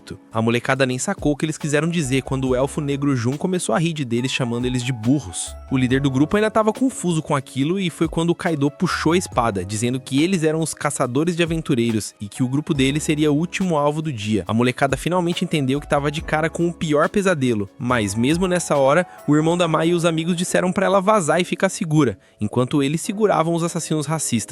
Eles avançaram pra cima do Kaido, que ficou bolado com o fato de uns moleques humanos sequer terem a ideia de peitar ele. Ele deu um corte no irmão da Maya na hora, e quando os outros dois moleques vieram pra cima, ele derrubou os dois sem dó nem piedade com um golpe só. Maya ficou apavorada e arrasada com aquilo, mas os moleques não estavam prontos pra dar pra trás. Eles se levantaram e mandaram ela correr pra realizar os sonhos dela. Avançaram pra cima do Kaido de novo e ele estatelou eles na hora. Maya só conseguiu gritar. Aí, o Yan começou a dar bronca no Kaido, dizendo que precisava dos humanos vivos para os experimentos dele. Kaido respondeu que qualquer inseto que ousasse lutar contra ele seria caçado, e disse pro Yan que tinha deixado pelo menos um vivo. Yan resolveu perdoar dessa vez porque magos humanos eram raros. Ele decidiu levar a Maya, mas o Kaido queria dar uma zoada com ela antes. Jun disse pra ele fazer o que quisesse e vazou, e Maya tava morrendo de medo. Kaido disse que ela devia ficar feliz porque um futuro lenda como ele estava disposto a usar uma humana suja como ela. Mia não conseguiu nem soltar um pio, mas bem na hora, o irmão dela se levantou, mandando ela fugir. Yan ficou impressionado com a garra dele e disse pro Kaido que queria muito manter o garoto para os experimentos. Só que o irmão da Maya sabia que não tinha chance real de sobreviver aos ferimentos que tinha levado, e é por isso que ele não pensou duas vezes antes de arriscar a vida para salvar a irmã. Ele mandou a Mia fugir e viver muito, e desesperada, ela obedeceu. Yan mandou o Kaido capturar ela, e ele ficou puto porque não queria receber ordens de ninguém. Ele resolveu abater o garoto primeiro, que do nada começou a repetir o que o Gold tinha dito antes. Murmurou que as batalhas eram sobre criatividade e habilidade, e que ele tinha a chance de mostrar a dele agora. Kaido só observou ele murmurar umas coisas, nem achando que valia a pena prestar atenção, quando de repente o garoto jogou a espada na cara dele, pegando ele desprevenido. Kaido conseguiu desviar da espada de algum jeito, mas isso foi só o esquema para o garoto girar o escudo nele e mandar ele pro chão. Kaido ficou pistola porque um humano tinha detonado o orgulho dele e imediatamente mandou uma estaca de luz branca atravessar o peito do garoto. Ele começou a ir na direção dele para finalizar o serviço, mas, por sorte, Yan entrou no meio e disse para ele ir atrás da garota Fujona primeiro, antes que ela avisasse alguém. O Kaido, furioso, resolveu ouvir o conselho e correu atrás da Maya, bloqueando a rota de fuga dela com as lâminas de luz. Ele disse que ela precisava aprender a se comportar direito na frente do portador da lendária Espada dos Elfos, e depois criou várias lâminas de luz, usando elas como uma escada para descer para o chão. Maya decidiu peitar, porque não queria desperdiçar a chance pela qual o irmão e os amigos tinham sacrificado a vida. Ela atirou uns cristais de gelo no Kaido, que se defendeu facilmente. Só que ele ficou irritado quando a Maya tentou correr e cortou a perna dela, garantindo que ela não fugisse. Ele disse que agora ela teria a grande oportunidade de agradar um futuro herói como ele. Maya tirou a onda com ele, dizendo que ele era só um valentão que gostava de machucar quem era mais fraco, e se ela tinha conhecido alguém digno de ser chamado de herói, esse era o Light. As palavras dela pegaram Kaido bem no ponto fraco, porque ele tinha sido chamado de valentão a vida inteira por outros elfos. Ele perdeu a linha quando a Mia chamou ele de otário sem coragem, e mandou as lâminas de luz para matá-la. Maya desejou desesperadamente uma forma de escapar e chegar no Light, porque ele era o único que podia ajudar ela, e a pulseira transformou o desejo dela em realidade, teleportando ela para o quarto dele. Agora que o Light sacou a história toda, ele diz para Nen e Gold que eles precisam cair na estrada na hora. De volta na masmorra, Kaido chega no Yan, que tá curando o irmão da Maya, que ainda tá vivo. Assim que Yan vê Kaido, pergunta da Maya, e ele responde que achou que ela tinha teleportado pra lá pra salvar o irmão. Yan perde a cabeça com isso, e pergunta pro Kaido como um ex-membro dos poderosos Cavaleiros Brancos pôde perder pra uma mera garota humana. Kaido fica nervoso e diz que não sabia que a garota tinha um item de teletransporte. E ouvir isso fez o Yan borrar as calças na hora. Ele se deu conta que se a Maya chegasse na guilda e contasse tudo, o país dos elfos ia descobrir rápido e mandariam os Cavaleiros Brancos para prender eles e recuperar a espada lendária que o Kaido roubou. Kaido pirou ao ouvir isso porque sabe o poder que os Cavaleiros Brancos têm e que o capitão deles tem mais de 3.000 de nível. Ele começa a bater o pé no chão de frustração, mas Yang diz que ainda não é tarde, porque se ele completar a pesquisa, Kaido pode arrebentar o limite de nível dele e ficar mais forte que o capitão dos Cavaleiros Brancos. Kaido se anima quando Yang diz que eles precisam achar um lugar seguro para começar a pesquisa, mas, bem na hora, Light chega lá dizendo que eles não vão para lugar nenhum. Os elfos reconhecem ele de antes e se perguntam como ele apareceu por trás deles de forma tão sorrateira, mas Light ainda não dá atenção pra eles. Primeiro, ele bota os dois garotos pra descansar e aí Gold traz o líder ferido pra ele, dizendo que os ferimentos dele foram curados muito mal. Os elfos ficam chocados ao ver que o garoto foi tirado de debaixo do nariz dele sem que notassem. Light cura ele rapidinho e depois diz que nenhum dos garotos merecia isso. Eles estavam vivendo uma vida honesta e só queriam juntar grana suficiente pra mandar a Maya pra academia de magia. Mas agora é tarde demais. Ele pensa que eles podiam ter sido amigos se as coisas tivessem sido normais, e ele tá bolado por ter perdido isso por causa dos elfos. Ele jura que vai punir eles por isso. Yang tenta apaziguar a situação, dizendo que eles não são criminosos e que ele porou o garoto depois que o encontrou gravemente ferido. No entanto, Light revela que Maya procurou ele e que ele sabe de tudo sobre eles. Agora, os dois elfos entram em pânico com isso, mas Light garante que ainda não contou nada pra guilda. Kaido de repente ri, dizendo que é o dia de sorte dele, porque agora ele só precisa acabar com Light e aí ninguém vai saber o que rolou ali. Light fica furioso ao ouvir isso e declara que não vai deixar a guilda capturar eles, porque eles são a presa dele. Ele solta a intenção assassina e diz pros elfos que vai dilacerar eles com as próprias mãos. Em seguida, manda Nen e Gold ficar de fora e eles obedecem. Light caminha na direção dos elfos e Kaido fica puto com a confiança dele. Ele pula pra cima dele e desfere um golpe com a espada na força máxima, mas Light bloqueia sem esforço com o cajado. Kaido fica chocado com isso, mas continua atacando Light, que não tem nenhuma dificuldade em bloquear os ataques. Enquanto Yang não consegue acreditar, Gold e Nen acham que Kaido é um Zé Ninguém que nem consegue controlar a raiva numa luta. Light também fica de saco cheio da raiva patética dele e defende o próximo ataque, fazendo Kaido perder o equilíbrio. Ele então acerta ele bem no peito, forçando todo o ar a sair dos pulmões dele com um golpe potente. Ele caçoa do elfo dizendo que esperava mais dele, e isso frustra o Kaido pra caramba. Ele se levanta e libera o poder total da espada lendária dele, mandando lâminas de luz na direção do Light. Light desvia da primeira lâmina facilmente, mas um cristal de gelo aparece no lugar que ela acerta o chão. Light fica surpreso com isso e percebe que as lâminas mágicas disparadas pelo Kaido estavam encantadas com elementos diferentes. Ele começa a correr para desviar das lâminas mágicas e se dá conta que elas não são fortes o suficiente para causar dano nele, mesmo que ele ficasse parado. De repente, Kaido aparece atrás dele no ar e ataca com força total, mas Light não tem problema em bloquear o ataque. Yang não consegue acreditar agora, porque nenhum humano deveria conseguir peitar um elfo de nível 1500 como Kaido, mas Light tá claramente dominando. Kaido também fica frustrado e acusa Light de ser um espadachim e de enganar as pessoas vestindo roupas de mago.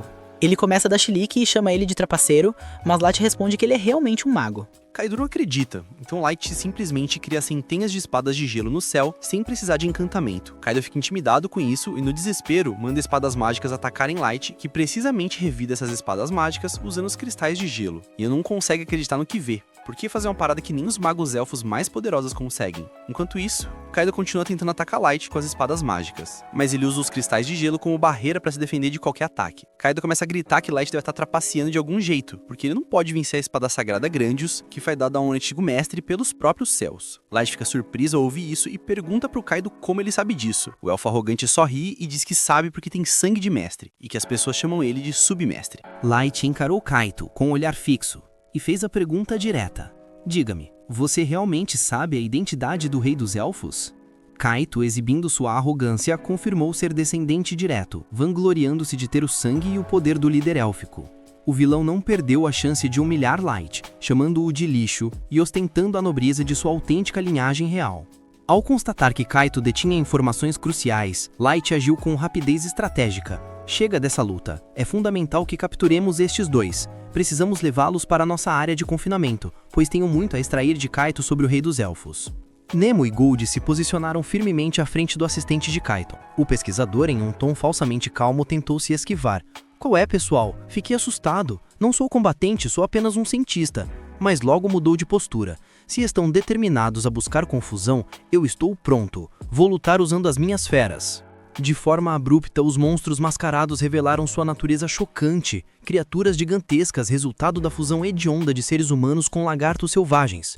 O assistente detalhou o processo macabro, explicando que com esse método conseguiu superar os limites da condição humana, para empregá-los ativamente em combate. Ele admitiu que as feras estavam em fase de teste, mas cheio de si, autoproclamou-se o maior inventor do mundo, e disse precisar de mais humanos para alcançar o poder absoluto. Light, tomado pela revolta ao ouvir o vilão menosprezar os humanos, confrontou-o. É óbvio que você extrapolou todos os limites.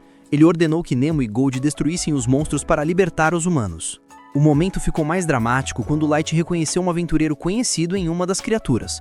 O assistente exclamou desafiador: "Vocês não conseguem dimensionar a grandiosidade dos meus experimentos. Agora verão o poder das criaturas que eu criei." As feras atacaram de imediato, mas Nemo e Gold desferiram golpes. Por um breve momento, acreditaram ter vencido, mas o assistente advertiu: "Não se atrevam a subestimar. É impossível, elas se regeneram." Foi então que notaram o terrível trunfo. Os monstros se levantaram na hora. Enquanto isso, Light e Kaito continuaram em um duelo intenso. Kaito usava o cifre lendário e ironizava Light para não se distrair. Um monstro atacou Nemo. Ela desviou com agilidade impressionante e o golpeou com um punhal, mas ele se regenerou. Ela atacou de novo e ele tornou a se levantar. Gold, provocador, perguntou se ela não dava conta. Ela retrucou: "Ora, e o seu?" Gold disse que estava apenas aquecendo. Usou a espada e acertou um golpe poderosíssimo, mas o monstro se regenerou novamente. O assistente intensificou a provocação. "A vitória de vocês será impossível. O melhor é se renderem logo." Irritados com o desrespeito, o grupo canalizou a força lendária através das armas e acertou os monstros com um golpe extremamente potente. O assistente riu na cara deles. Será impossível derrotá-los. Para seu espanto total, os monstros não se regeneraram e começaram a desaparecer. Ele correu desesperado, mas Nemo foi mais rápido, aplicou um chute potente e advertiu: "Cala a boca! Você já nos esgotou a paciência. Vamos levá-lo daqui agora, quietinho." Light, usando flechas de gelo contra Kaito, foi provocado. "Vai fugir? Não era você quem dizia que quem corre é extremamente covarde?" Kaito, lembrando-se do deboche, ficou enfurecido. Gritou que detestava toda a raça humana e liberou o poder máximo do cifre lendário. Light então o provocou com superioridade. Ficou com medo e partiu para o ataque. Kaito desviou e percebeu que a espada e a mana de Light estavam muito mais poderosas. Kaito inverteu a provocação. "Agora é você quem está fugindo. Venha me encarar." Ele persistiu na ofensiva, transformando a espada em um chicote luminoso, mas Light se movia com velocidade impressionante e nenhum ataque o tocava. Light comentou com desdém: "Seu poder é intrigante, mas infelizmente não será eficaz contra mim." Kaito ficou completamente irritado e aumentou a força mágica ao nível máximo. Ele voou e desceu com um golpe incrivelmente poderoso, causando uma explosão. Pensou ter vencido, mas Light permaneceu parado no mesmo lugar. A espada não conseguiu tocá-la. Light informou diretamente: "Eu já lhe disse que sua habilidade é boa, mas não é suficiente para me derrotar. Jamais." Kaito estava em estado de choque. Light continuou a atacar e Kaito, perplexo, pensou: "Como o cifre lendário não consegue derrotar um humano inútil?" Light, exaurido pela persistência inútil, desferiu um poderoso golpe na hora mágica de Kaito, desativando a energia e o atingiu com um soco que o derrubou no chão. Light se aproximou e declarou: "Eu farei você ver a morte, mas você não conseguirá alcançá-la." Kaito foi tomado pelo pavor, rastejou e implorou: "Não me mate, eu estou disposto a dizer tudo." Ele revelou ser candidato a comandante-geral dos Cavaleiros Elfos. Light o censurou com severidade: "Não é uma vergonha para um descendente de heróis sentir medo e pensar em fugir. Você deveria lutar até o fim. Meus amigos Ellie, Gemra e Clay são muito mais honrados, pois lutaram até a morte." Light removeu sua máscara e o desafiou: "Levante-se e lute, não seja um covarde." Kaito, paralisado pelo medo, tentou uma fuga desesperada, mas Light usou magia, acertou sua perna e o jogou no chão. Light sentenciou: "Você está longe de ser um herói. É apenas lixo." Light foi sepultar Gemra e o Rude e levou Ellie para Mia. Kaito e o assistente questionaram Light: "E a gente?" Light respondeu: "Claro que não esqueci. Vou resolver umas tarefas e levá-los para minha prisão. Tenho muitas perguntas." Light usou o teletransporte instantâneo e os levou para a cela. Kaito ficou surpreso ao acordar no calabouço mais profundo e perigoso do mundo, longe de Dajus. As assistentes de Light deram as boas-vindas e ficaram furiosas ao saberem que eram criminosas, que ousaram aborrecer o chefe. Elas fizeram ameaças brutais de desintegrá-las. Kaito e a assistente entraram em pânico. Light teve que intervir: "Acalmem-se. Primeiro preciso extrair informações deles, depois vocês estarão livres." Com a permissão, o pavor aumentou e eles lançaram a culpa um no outro. Light foi inflexível: "Jamais os perdoarei. Vocês chamavam humanos de insetos e matavam sem misericórdia. Vou resolver umas pendências e voltarei para vocês." Mia acordou. Viu Light. Ele a tranquilizou, ela estava bem e Ali foi salvo. Ao perguntar por Gemra e Rude, Light entregou mechas de cabelo e ela compreendeu: eles morreram. Mia caiu em prantos. Light sentiu a tristeza. Retirou-se profundamente abatido. "Puxa vida, mesmo com todo este poder, eu falhei em salvar meus amigos." Ele voltou à guilda e foi promovido à patente C. Mia e Ali, recuperados, agradeceram Light. Eles não seriam mais aventureiros e voltariam para a vila. Mia disse que não queria saber de mais grupos. Ela agradeceu e disse que se reencontrariam. Light ficou triste. Gold o consolou. Light prometeu a Gold: "Depois que eu completar minha vingança e revelar quem eu sou, eu volto para buscá-los e a gente visita os amigos que se foram." Mais tarde, ele questionou as assistentes: "O que descobriram?" Elas confirmaram o interrogatório, usando magia de questionamento. Light descobriu que Kaito era seguidor do líder dos Cavaleiros Brancos, o próximo alvo. Light perguntou por Kaito e o assistente. Um portal se abriu e eles surgiram algemados. Light invocou a carta Banquete da Morte, que materializou monstros. As criaturas atacaram imediatamente os vilões, aniquilando-os. Light perguntou a Ali o próximo passo. Ela tranquilizou: "O plano está estabelecido. Vingança contra a Anã Sasha. Primeiro, vamos prender os Cavaleiros Brancos para informações valiosas. O vice-líder é o noivo da Sasha, isca perfeita para atraí-la." Light elogiou: "Excelente."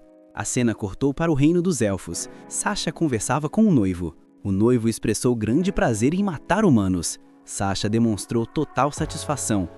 Contudo, Light também sorriu, em tom de ameaça. Veremos quem terá o prazer de rir por último. O plano de vingança está extremamente bem elaborado. Um tempo depois, a gente reencontra a Sasha toda sorridente na carruagem, ainda nas nuvens por causa do encontro perfeito que teve com Michael. Ela tá ali, perdida em pensamentos sobre como os humanos são inúteis, quando de repente, o sangue dela gela. Pela janela, ela vislumbra o Light entrando calmamente num beco escuro.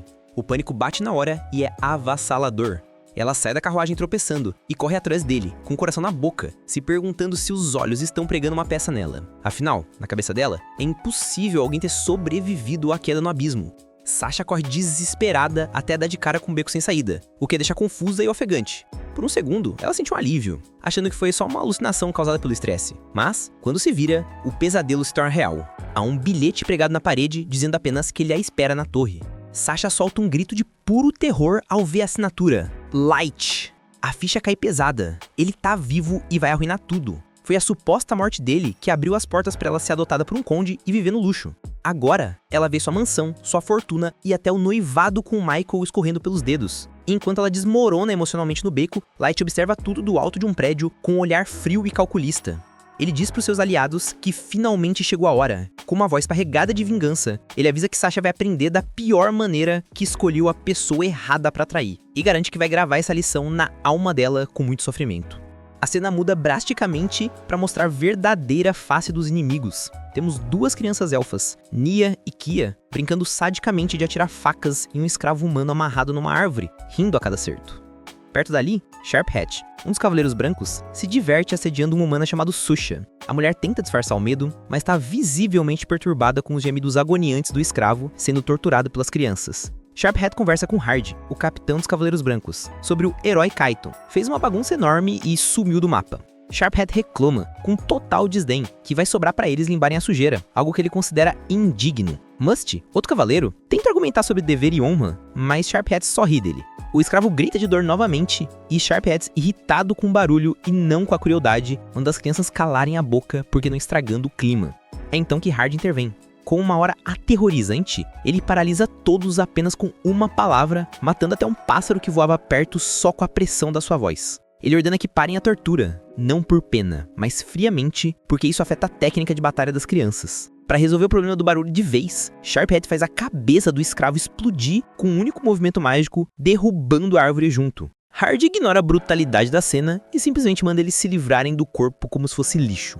Depois desse show de horror, Sharp Hat pede desculpas a Sasha pelo susto, atuando como um cavalheiro, e a manda pro quarto. Assim que ela sai correndo trêmula de pavor, a máscara cai. Hard avisa para ele manter essas aventuras com humanas num mínimo no baixo. Eles discutem sobre a pureza do sangue e como os Cavaleiros Brancos são a elite dos submestres. Sharp Hat garante, com um sorriso cruel, que nunca teria um filho mestiço, e que isso é só um passatempo. Ele acha hilário ver o desespero e a esperança nos olhos delas antes de descartá-las. Enquanto arrastam o corpo do humano, até as crianças elfas, Nia e Kia, reclamam de como Sharp Hat é depravado. Hart decide encerrar a conversa, dizendo que logo chegaram as ordens reais sobre o caso do Kaito. E deixa um aviso bem claro. Quem sujar o nome da rainha vai pagar muito caro. À noite, o sossego de Sasha é interrompido por um estrondo. O som de uma torre gigantesca surgindo do nada rasga o silêncio. Foi um círculo mágico complexo criado pela Ellie que levantou a estrutura colossal em segundos. Sasha observa do seu balcão, tremendo, e assume que é naquele lugar imponente que o Light está esperando para acerto de contas. Em outro lugar, a situação é caótica. Um grupo de crianças humanas sendo transportadas como escravas é abandonado covardemente pelo elfo condutor assim que um monstro aparece. A cidade toda entra em pânico total, com monstros bloqueando as estradas e isolando a região. As forças do reino tentam investigar, mas estão sobrecarregadas. Light, por outro lado, fica satisfeito ao saber que a torre está causando esse alvoroço todo, e Nemomo tem certeza que esse alvoroço vai elevar o status do grupo deles. Enquanto esperam na fila para entrar na cidade, Light, Nemomo e Gold são abordados por elfos arrogantes. Eles dão em cima da Nemomo na cara dura, dizendo que ela é bonita demais para andar com humanos perdedores. Nemomo corta o papo na hora, declarando com firmeza que o Light é o único mestre que ela precisa e que eles não valem nada. Os elfos se sentem ofendidos e tentam agredir o Light. Grande erro. Sem dizer uma única palavra ou recitar o encantamento, Light lança uma flecha de trovão que explode o chão na frente deles com uma violência absurda. A multidão ao volta fica em choque, sussurrando que ele deve ser o lendário mago negro vindo de Dagaz e recua com medo e respeito. Light sai dali tranquilo, sabendo que a lenda dele não está começando. Na Floresta Sombria, um grupo de elfos escolta uma menina humana exausta, planejando usá-la como bisca viva para atrair monstros enquanto eles fogem com lucro. Eles acham que é um plano seguro e cruel, mas o karma age rápido. De repente, um monstro enorme surge das sombras. O elfo que estava reclamando mal tem tempo de reagir antes de ser devorado brutalmente, enquanto o monstro ignora completamente a menina. Os outros elfos ficam paralisados de terror e acabam tendo o mesmo destino sangrento. A menina, encolhida e tremendo, acha que chegou a hora dela, mas o monstro simplesmente vai embora. Logo em seguida, aparece um grupo de homens com aparência intimidadora. A menina espera o pior, mas é surpreendida. O líder joga uma poção de cura nela, limpa suas feridas, oferece sapatos novos e água. Eles avisam a chefa deles, a Yowoki, que o resgate foi um sucesso. Na torre, a Yowoki recebe o relatório. Ele se aproxima para sondar a situação, impressionada que a Yowoki consiga controlar vários monstros simultaneamente. A Yowoki responde com a sua frase habitual, que tá tudo sob controle, e lembra que a ordem absoluta do Light é eliminar qualquer intrometido. Ellie questiona se essa devoção cega é inteligente, mas a Yowoki rebate com fervor, dizendo que o propósito da existência delas é servir o Light, se a espada, o escudo e queimar até a cinza se for necessário para ele. A tensão entre elas é palpável, quase saindo faísca, mas a notícia de que as crianças estão salvas acalma os ânimos antes que elas comecem uma briga de verdade. De volta na cidade, a pressão sobre a Sasha é insuportável. Ela tá no quarto, andando de um lado pro outro. Ela não consegue chegar na torre sozinha por causa dos monstros de alto nível. E, se pedir ajuda aos Cavaleiros Brancos, o segredo de que o Light está vivo vai ser revelado. Mesmo encurralada, ela sabe que precisa dar um jeito de ir lá pra matar o Light de vez, enterrar o seu passado. No dia seguinte, o Conselho Élfico tá em polvorosa. O chanceler exige enviar os Cavaleiros Brancos com urgência para destruir a torre, mas o Capitão Hard recusa, alegando que seria imprudente sem informações. A Rainha Leo intervém e, protegendo o filho, concorda com Hard, ordenando apenas o aumento da recompensa. Depois, em privado, a verdade aparece. O medo real deles não é a torre em si, mas a possibilidade de que ela traga o nascimento de um novo herói ou de um novo mestre humano, o que ameaçaria a soberania do Império Élfico. Depois de um tempo, o destino age novamente. Light está passeando pelo mercado, com Gold e Nemumo, disfarçado. Sasha ouve a voz dele e, no impulso, reconhece imediatamente, mandando ele parar. O clima fica tenso na hora. Nemumo e Gold ficam na defensiva, prontos para atacar, mas Light pede calma. Sasha, com os bandos à flor da pele, exige que ele mostre o rosto. Light tenta desconversar, explicando que usa a máscara para esconder queimaduras terríveis, mas Sasha não quer saber de histórias tristes. A raiva dela explode e, sem hesitar, dá um tapa estalado na cara dele, arrancando a máscara na frente de todo mundo. E o que ela vê é de revirar o estômago. O rosto do Light está tomado por uma queimadura horrível, ou pelo menos é isso que ela pensa. A reação dela é impagável. Ela recua, quase vomitando, totalmente enojada, mandando ele cobrir aquela coisa imediatamente. O Light, mantendo a pose de coitado, recolhe a máscara enquanto a Sasha se afasta, soltando veneno, dizendo que ele estaria fazendo um favor ao mundo se estivesse morto com aquela cara. Pesado, né? A Nemumo, que estava ali na encolha, quase explode de raiva. Mas o Light, o cara tá rindo à toa por dentro. Ele confirma que as cicatrizes ilusórias da máscara de bufão funcionaram, que é uma beleza. Ele agradece a Nemumu e ao Gold por terem segurado a onda e não interferido. O trio parte para a floresta, mas a paz dura pouco. Aqueles dois elfos guarda-costas da Sasha, querendo mostrar serviço e vingar a honra da patroa, decidem seguir o Light. O nosso protagonista, com a calma de um monge, avisa: olha, se eu fosse vocês, parava de seguir a gente, a não ser que queiram ir de arrasta pra cima. Isso só deixa os elfos mais pistola. O Light aperta o passo, chegando no ponto de encontro combinado. Mas cadê a galera? Ninguém! Os elfos alcançam eles, rindo, achando que encurralaram um rato. Não tem pra onde fugir, dizem eles. O Light, sarcástico como sempre, admite que, até que eles são persistentes, achou que iam amarelar e voltar pra casa. A Nemumo solta aquela farpa, dizendo que é um desperdício de talento, e o Gold completa com a ironia do dia. Usar dons divinos para serem capachos vai ser a ruína deles. Os elfos riem na cara do perigo. Os únicos que vão morrer hoje são vocês e deveriam agradecer pela honra, dizem eles, cheios de marra. O Light solta um suspiro cansado. Fazer o que, né? Chama a Mera. No começo, silêncio. Os elfos começam a zoar, achando que é blefe. Ah, tá chamando a mamãe? Agora a gente vai te enterrar vivo. Um deles ainda tem a audácia de dizer que se o Light implorar e rastejar bastante, talvez eles deixem ele viver. Mal sabia ele que a sentença de morte já tinha sido assinada. Do nada, surge a Mera atrás deles, com aquele sorriso macabro de quem vai aprontar. Isso é uma via de mão dupla, queridinhos. Vocês decidiram seu destino quando chinharam o meu mestre. Agora o pagamento é a vida de vocês. Os elfos travam. O cérebro deles nem processa o que tá rolando. Antes que possam piscar, a Mera começa o banquete. E não é um lanchinho leve não, ela devora os caras sem dó nem piedade. Podem implorar o quanto quiserem, eu não tô nem aí, enquanto janta os inimigos. A cena é tão brutal que até Nemumo fica meio bolada vendo a Mera engolir os caras inteiros, cuspindo só as espadas como se fosse caroço de azeitona. Quando termina, a Mera, toda educada, pede desculpas pela demora e por fazer o Light perder tempo. O Light ri e diz pra relaxar. A Mera, toda apaixonada, do jeito bizarro dela, diz que comeria 1000 desses, com osso e tudo, só pra agradar o chefe. O Gold reconhece o valor dela no time, mas admite que ela dá arrepios até nele. A Nemumo concorda. Amém, irmã, mas não conta pra ninguém que eu disse isso. A Mera ri e diz que entre amigos não tem perigo, o cardápio hoje é só inimigo. Aí chega o reforço. A Ice Hit aparece, concordando com a Mera, dizendo que ninguém ali acha que seguir as ordens do Light é perda de tempo. A missão de vida deles é servir. A Suzu balança a cabeça concordando, e a arma dela, que fala, dá o papo reto também. E claro, o Jack surge dizendo que sempre vai proteger as costas do Light. O time tá reunido.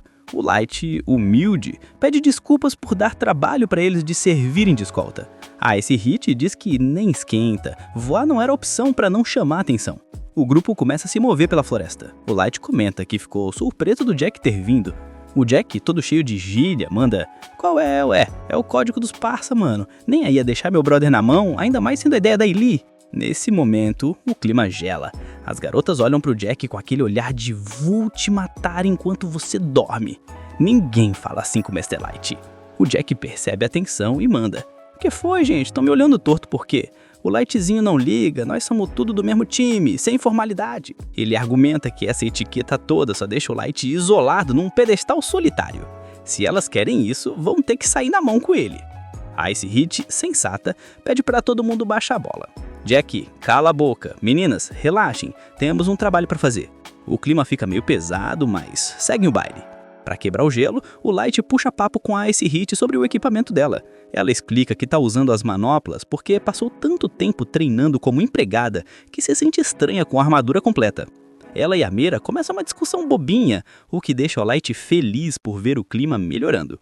O Gold e o Jack também se entrosam falando de treino. A arma da Suzu, Loki, dá bronca pra ela mostrar mais respeito, senão a Mera vai lanchar ela também. O Light sabe que a Suzu é tímida nível hard, e o Loki é a muleta social dela. O Light aproveita pra perguntar pra Nemumu se a Suzu é menina mesmo, porque na ficha tava andrógena. A Nemumu boia total, acha que andrógena é algum tipo de poder especial. O Light decide deixar pra lá e perguntar pra Eli depois. Chegando na torre, a recepção é calorosa. Elina, Nasuna e Ayuki estão lá empolgada. O Light finalmente tira o disfarce. A Eli guia todo mundo pra dentro. A torre é gigante. Ela explica que ainda tá tudo meio desligado, mas o lugar tá forrado de encantamentos mágicos e tecnologia que ela reconstruiu analisando o núcleo da masmorra do abismo. É impenetrável, um bunker de luxo. Ela ainda apresenta o bichinho de estimação dela, uma besta gigante invocada para o plano. E o topo da torre? Transformado num salão de festas para casamento. O grupo se teletransporta para lá, onde um trono espera para o Light. Ele senta e repassa o plano. Operação Vingança contra Sasha. A ideia é genial, parabenizar a Sasha pelo casamento real, servindo um prato de vingança bem gelado. Mas a Eli, sempre exagerada, no bom sentido, adicionou uns toques pessoais. Os Cavaleiros Brancos, a elite dos elfos, vão ser testados em batalha, capturados e usados para enfraquecer o reino e arrancar informações. A torre é a base perfeita. A Eli cria um clone das sombras do Light para cuidar das tarefas chatas de subir o nível dos Black Mojo, deixando o Light original livre para assistir tudo de camarote. O Light agradece, impressionado com a eficiência dela. Enquanto isso, o plano tá rolando. A Ayuki tá usando as bestas para atrair a Sasha. E assim que a loirinha chega, dá de cara com o dragão da Eli. A Sasha, que não é boba, mete o pé na hora. Ela sabe que não tem chance contra um monstro desse nível sozinha. Ela precisa dos Cavaleiros Brancos. A Eli mostra pro Light, numa tela mágica, a Sasha fugindo. Ela vai voltar com os reforços, chefe. E aí, vamos ver quem é mais forte, o Elite do Abismo ou a Elite dos Elfos. É o esquenta perfeito pro evento principal. A Sasha corre pro conselho élfico e solta a bomba. Tem monstros estranhos cercando a torre e um dragão morando lá dentro. O conselho fica em choque. Um dragão? Isso pode ser o fim do reino. A Sasha faz um drama, diz que foi investigar sozinha porque se preocupa muito com o povo dela. Sei. O chanceler confirma que recebeu relatórios parecidos. A pressão cai toda em cima do Hard, o capitão dos Cavaleiros Brancos. Sem saída, ele concorda em liderar o ataque para matar o dragão e resolver o mistério da torre. A Sasha, claro, não vai ficar de fora. Ela pede para ir junto. O chanceler concorda, elogiando a bravura dela, mas com uma condição. Ela tem que pegar um item emprestado do pai dela, senão vai ser só um peso morto para os cavaleiros. A Sasha aceita e vai falar com o pai. Dia seguinte, Sasha encontra os Cavaleiros Brancos. O Hard, sério, manda seguir o plano e as direções da Sasha. O Charate questiona se ela aguenta o tranco. Ela garante que sim. O Michael, todo gado, defende ela, lembrando que ela é nos nível 500 e que ele vai protegê-la. O Charate só revira os olhos para esse romance meloso. Enquanto entram na floresta, as fofocas rolam soltas. Nia e Kia comentam que a Sasha só tá ali por causa da peixada com o chanceler e o item roubado do tesouro da família. O Charate escuta e bufa, odiando política no meio da missão. Lá na torre, o Light acompanha tudo como se fosse novela. O Charate pergunta pra Sasha se o caminho tá certo. Ela diz que sim, que deixou marcas. Ela vê uma marca e corre, mas tropeça numa raiz. Que mico! O Michael a segura nos braços numa cena de filme romântico brega. A Sasha fica encantada, mas o Charate sente vontade de vomitar com tanta melação. No momento sério, chegam na base da torre. A Yayuki solta as bestas. Explosões ao longe. O rádio focado diz para ignorar os monstros menores e focar no dragão. A isca funcionou. Os monstros atraem a atenção dos aventureiros contratados, deixando o caminho livre para os cavaleiros entrarem na torre. Dentro da torre, o Hard lança a magia signatura dele. Silêncio total. Uma barreira que anula qualquer som. A Sasha gela. O silêncio é absoluto. Não dá para ouvir nem o coração batendo. É enlouquecedor. É por isso que chamam ele de Hard o Silencioso. Eles avançam achando que estão furtivos e seguros. O que eles não sabem é que o Light e a Eli estão assistindo tudo comendo pipoca. Hora do show, diz o Light. Os cavaleiros correm confiantes no silêncio do Hard, mas a arrogância é a perdição deles. Eles pisam num círculo mágico gigante que nem viram. Zwap! A armadilha de teletransporte é ativada. O grupo é fragmentado. Cada um vai parar num canto da torre. O Charate se vê sozinho e percebe a besteira. Emboscada. O Michael é teletransportado junto com a Sasha. Que coincidência, hein? Mas sabe que deu ruim. E o Light tá lá no trono, relaxadão, esperando a convidada de honra subir as escadas sozinha. Afinal, a festa foi feita todinha pra ela. A situação tá ficando cada vez mais tensa e interessante na torre, porque o clima de suspense tá cortando o ar como faca. O Mikkel e o Ash, depois de rodarem bastante, finalmente percebem que ainda estão presos naquele labirinto vertical e que a única opção viável que restou é subir, degrau por degrau, rumo ao desconhecido. O elfo, tentando pagar de herói de conto de fadas e querendo impressionar, faz toda uma cena de cavalheirismo, insistindo para que sua noiva vá atrás dele, protegida por suas costas largas, crente que tá abafando e garantindo a segurança dela. O que esse iludido nem imagina, nem nos seus piores pesadelos, é que é exatamente lá em cima, no topo dessa escalada, que o Light tá na espreita, silencioso como uma sombra, prontinho para dar o bote final. Enquanto isso rola, a dupla dinâmica do fracasso. Nia e Kia tá mais perdida que cego em tiroteio, tentando desesperadamente entender onde raios foram parar. A primeira decisão brilhante que eles tomam em conjunto é tentar se reagrupar com o resto do bando para não morrerem sozinhos. Mas antes que consigam dar 2 passos, uma risada ecoa pelo corredor, daquelas que gelam a espinha.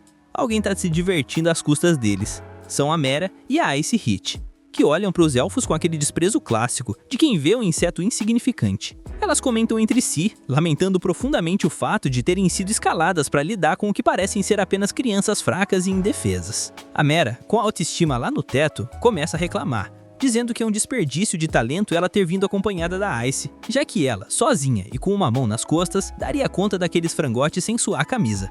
Mas como no mundo delas disciplina é tudo, a regra é clara. Cada uma pega a sua presa e ninguém atrapalha o serviço da outra. Ao ouvirem esse diálogo humilhante, Nia e Kia ficam absolutamente pistola. Eles perguntam, cheios de marra, quem vocês pensam que são pra falar assim com a gente?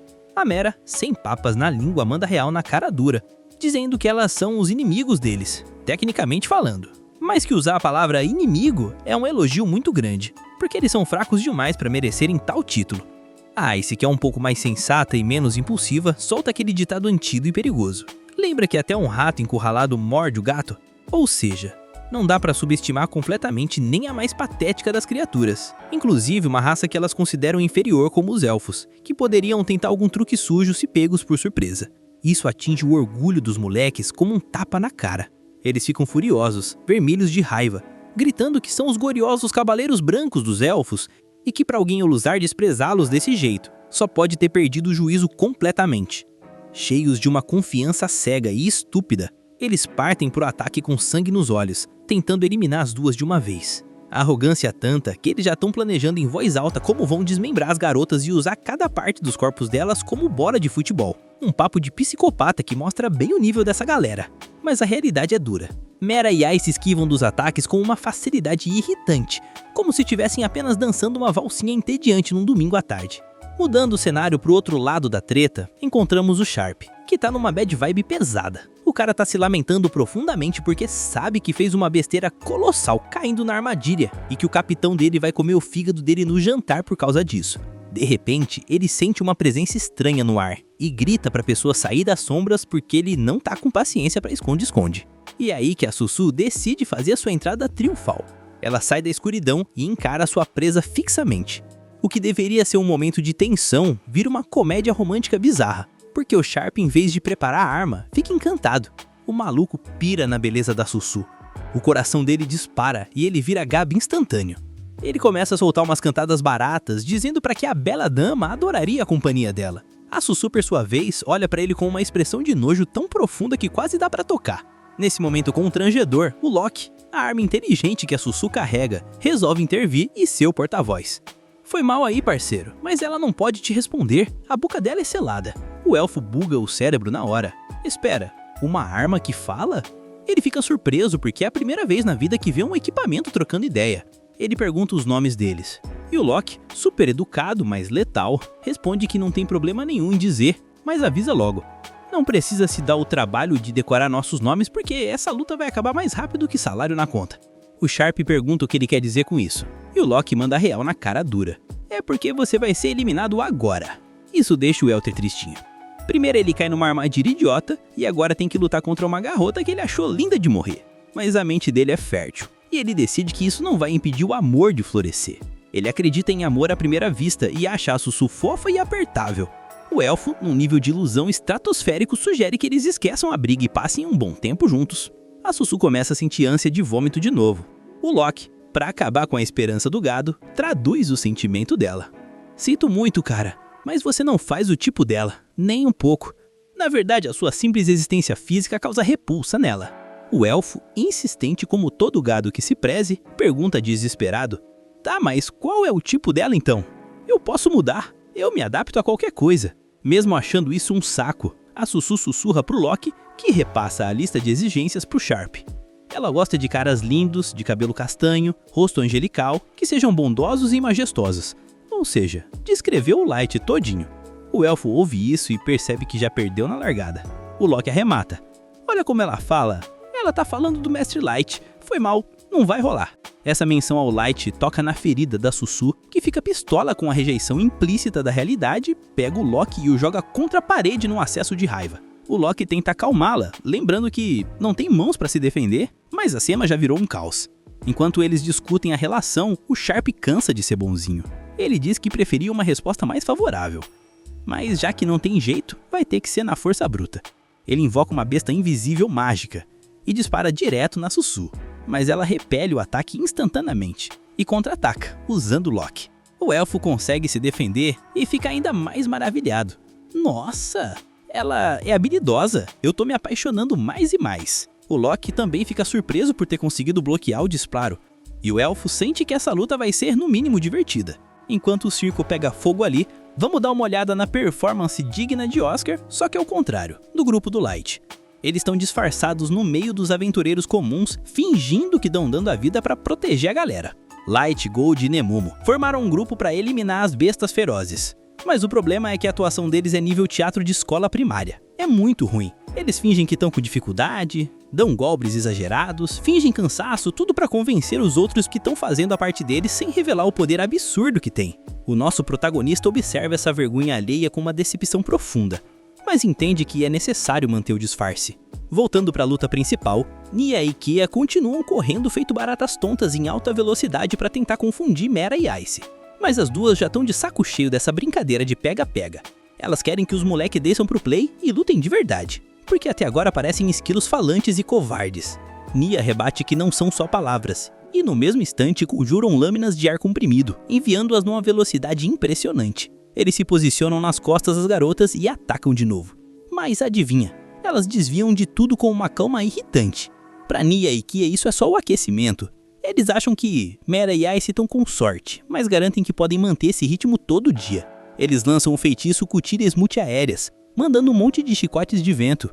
Dessa vez, as garotas precisam se mover um pouco mais rápido.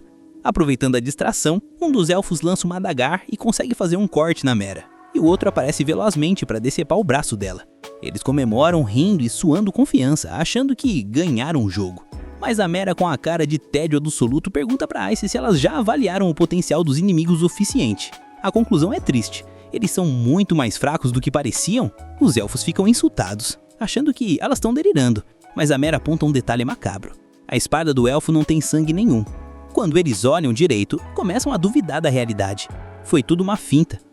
A Mera pega o próprio braço que foi cortado e começa a comê-lo na frente deles, numa cena grotesca. E num piscar de olhos, o braço cresce de novo. Nem o Piccolo de Dragon Ball usaria tanto. E ela não para por aí. Para traumatizar de vez as crianças, ela arranca o próprio corpo e continua viva, provando que o corpo dela é feito de partes de vários seres vivos. Ela finalmente se apresenta formalmente. Eu sou a Mera. A Quimera Ultra Rara de nível 777. A Ice não fica atrás. E também mete a carteirada. Lutadora Ultra Rara de Fogo e Gelo nível 777. Os elfos acham que é mentira, que é algum truque barato, porque até agora só ficaram desviando. Mas a verdade cruel é que elas estavam apenas brincando. Agora elas param de se mover e deixam os elfos atacarem com tudo. Os golpes nem arranham. A invulnerabilidade delas diante dos ataques desesperados faz o terror tomar conta de Nia e Kia, que percebendo a burrada que fizeram, saem correndo desesperados. Pra Mera, são só pirralhos fugindo, mas a Ice, sempre paranoica e precavida, diz que pode ser uma armadilha e que não se deve parar de pensar. A Mera pede um tempinho e decide entrar em ação de verdade, invocando espinhos bizarros pelo corpo, enquanto a Ice usa o seu braço direito, que pertence a um demônio de fogo, e começa a liberar seu poder real. Lá do outro lado, a Sussu tá correndo para esquivar dos ataques invisíveis do Sharp, o que é bem complicado. Ela corre, mas de repente para. O elfo acha que acertou, mas ela apenas tancou o golpe sem sofrer dano. O elfo fica feliz em ver que ela é forte e comete o erro fatal de mencionar o mal do Light, dizendo pra ela esquecer aquele perdedor, porque ele, o elfo, vai fazer ela feliz. Isso foi a gota d'água. A Sussu para de brincar, libera uma aura assassina demencial e pela primeira vez abre a boca para repetir uma única palavra como um mantra de terror.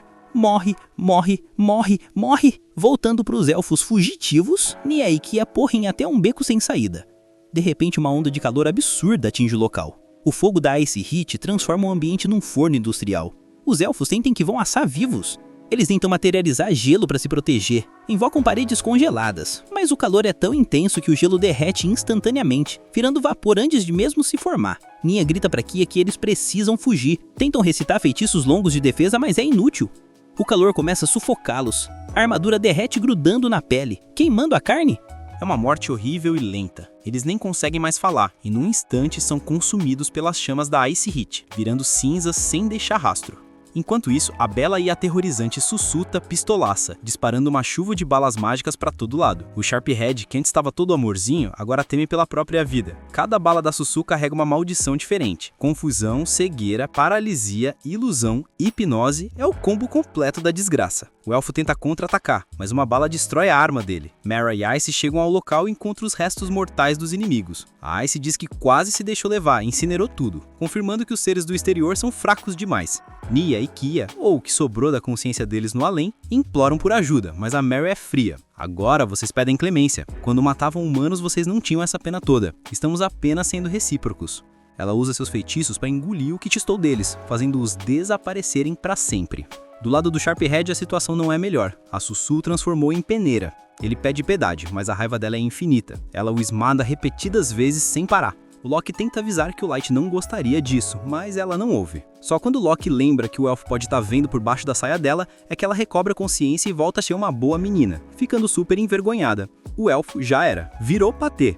A Sussu chora de arrependimento e o Loki tenta consolar, com o Light assistindo tudo de longe e perdoando a garota, pois sabe que ela é instável. E para finalizar a rodada de massacre, temos o Must contra o Jack of the Stakes, o Sangue de Ferro, que também revela ser nível 777. O Must, assim como os outros, acha que é piada, mas o Jack só quer lutar e acaba logo com isso, pois odeia torturar os fracos. Isso irrita o Must, que se sente subestimado. Ele ataca, mas é repelido como se fosse uma mosca, porque é lento demais pro Jack. O elfo tenta golpe após golpe, mas o Jack defende tudo com uma facilidade humilhante. O Must reúne um poder que o capitão dele não consegue controlar e se lança contra o Jack, que o arremessa contra um poste usando apenas um dedo. O elfo jura pelo reino e pela salvação de seu povo que não vai perder, mas o Jack manda real. Se a sua salvação depende de matar humanos só porque vocês os acham feios e fracos, vocês são estúpidos. O Must, cego pelo fanatismo, diz que respirar o mesmo ar que humanos é uma vergonha e decide sacrificar sua própria vida em troca de poder. A arma dele drena sua vitalidade, mas ele ganha força para superar o Jack. O Jack, vendo aquela determinação suicida, decide aceitar o golpe de frente, esperando não se decepcionar. O Must coloca tudo naquele ataque: carne, alma, vida. O Jack reconhece que, apesar de ser um idiota preconceituoso, o elfo tem convicção. O ataque vem, e o Jack libera sua armadura demoníaca indestrutível. A arma do elfo se estilhaça no impacto, e o Must sente o verdadeiro medo antes de levar um soco na cara que apaga as luzes dele instantaneamente. O Jack até acha que matou o cara, mas ouve uns gemidos e percebe que ele sobreviveu, graças ao roteiro do Light. Agora só falta o Capitão Hard, e a Nazuna já tá na fila estalando os dedos pra dar uma surra nele. E é isso por hoje. Se você assistiu até aqui e curtiu, comenta a palavra roubo aí embaixo, só que eu saber quem é fiel de verdade. Não se esqueça de se inscrever e deixar seu like. Rebobina se despede. Até a próxima!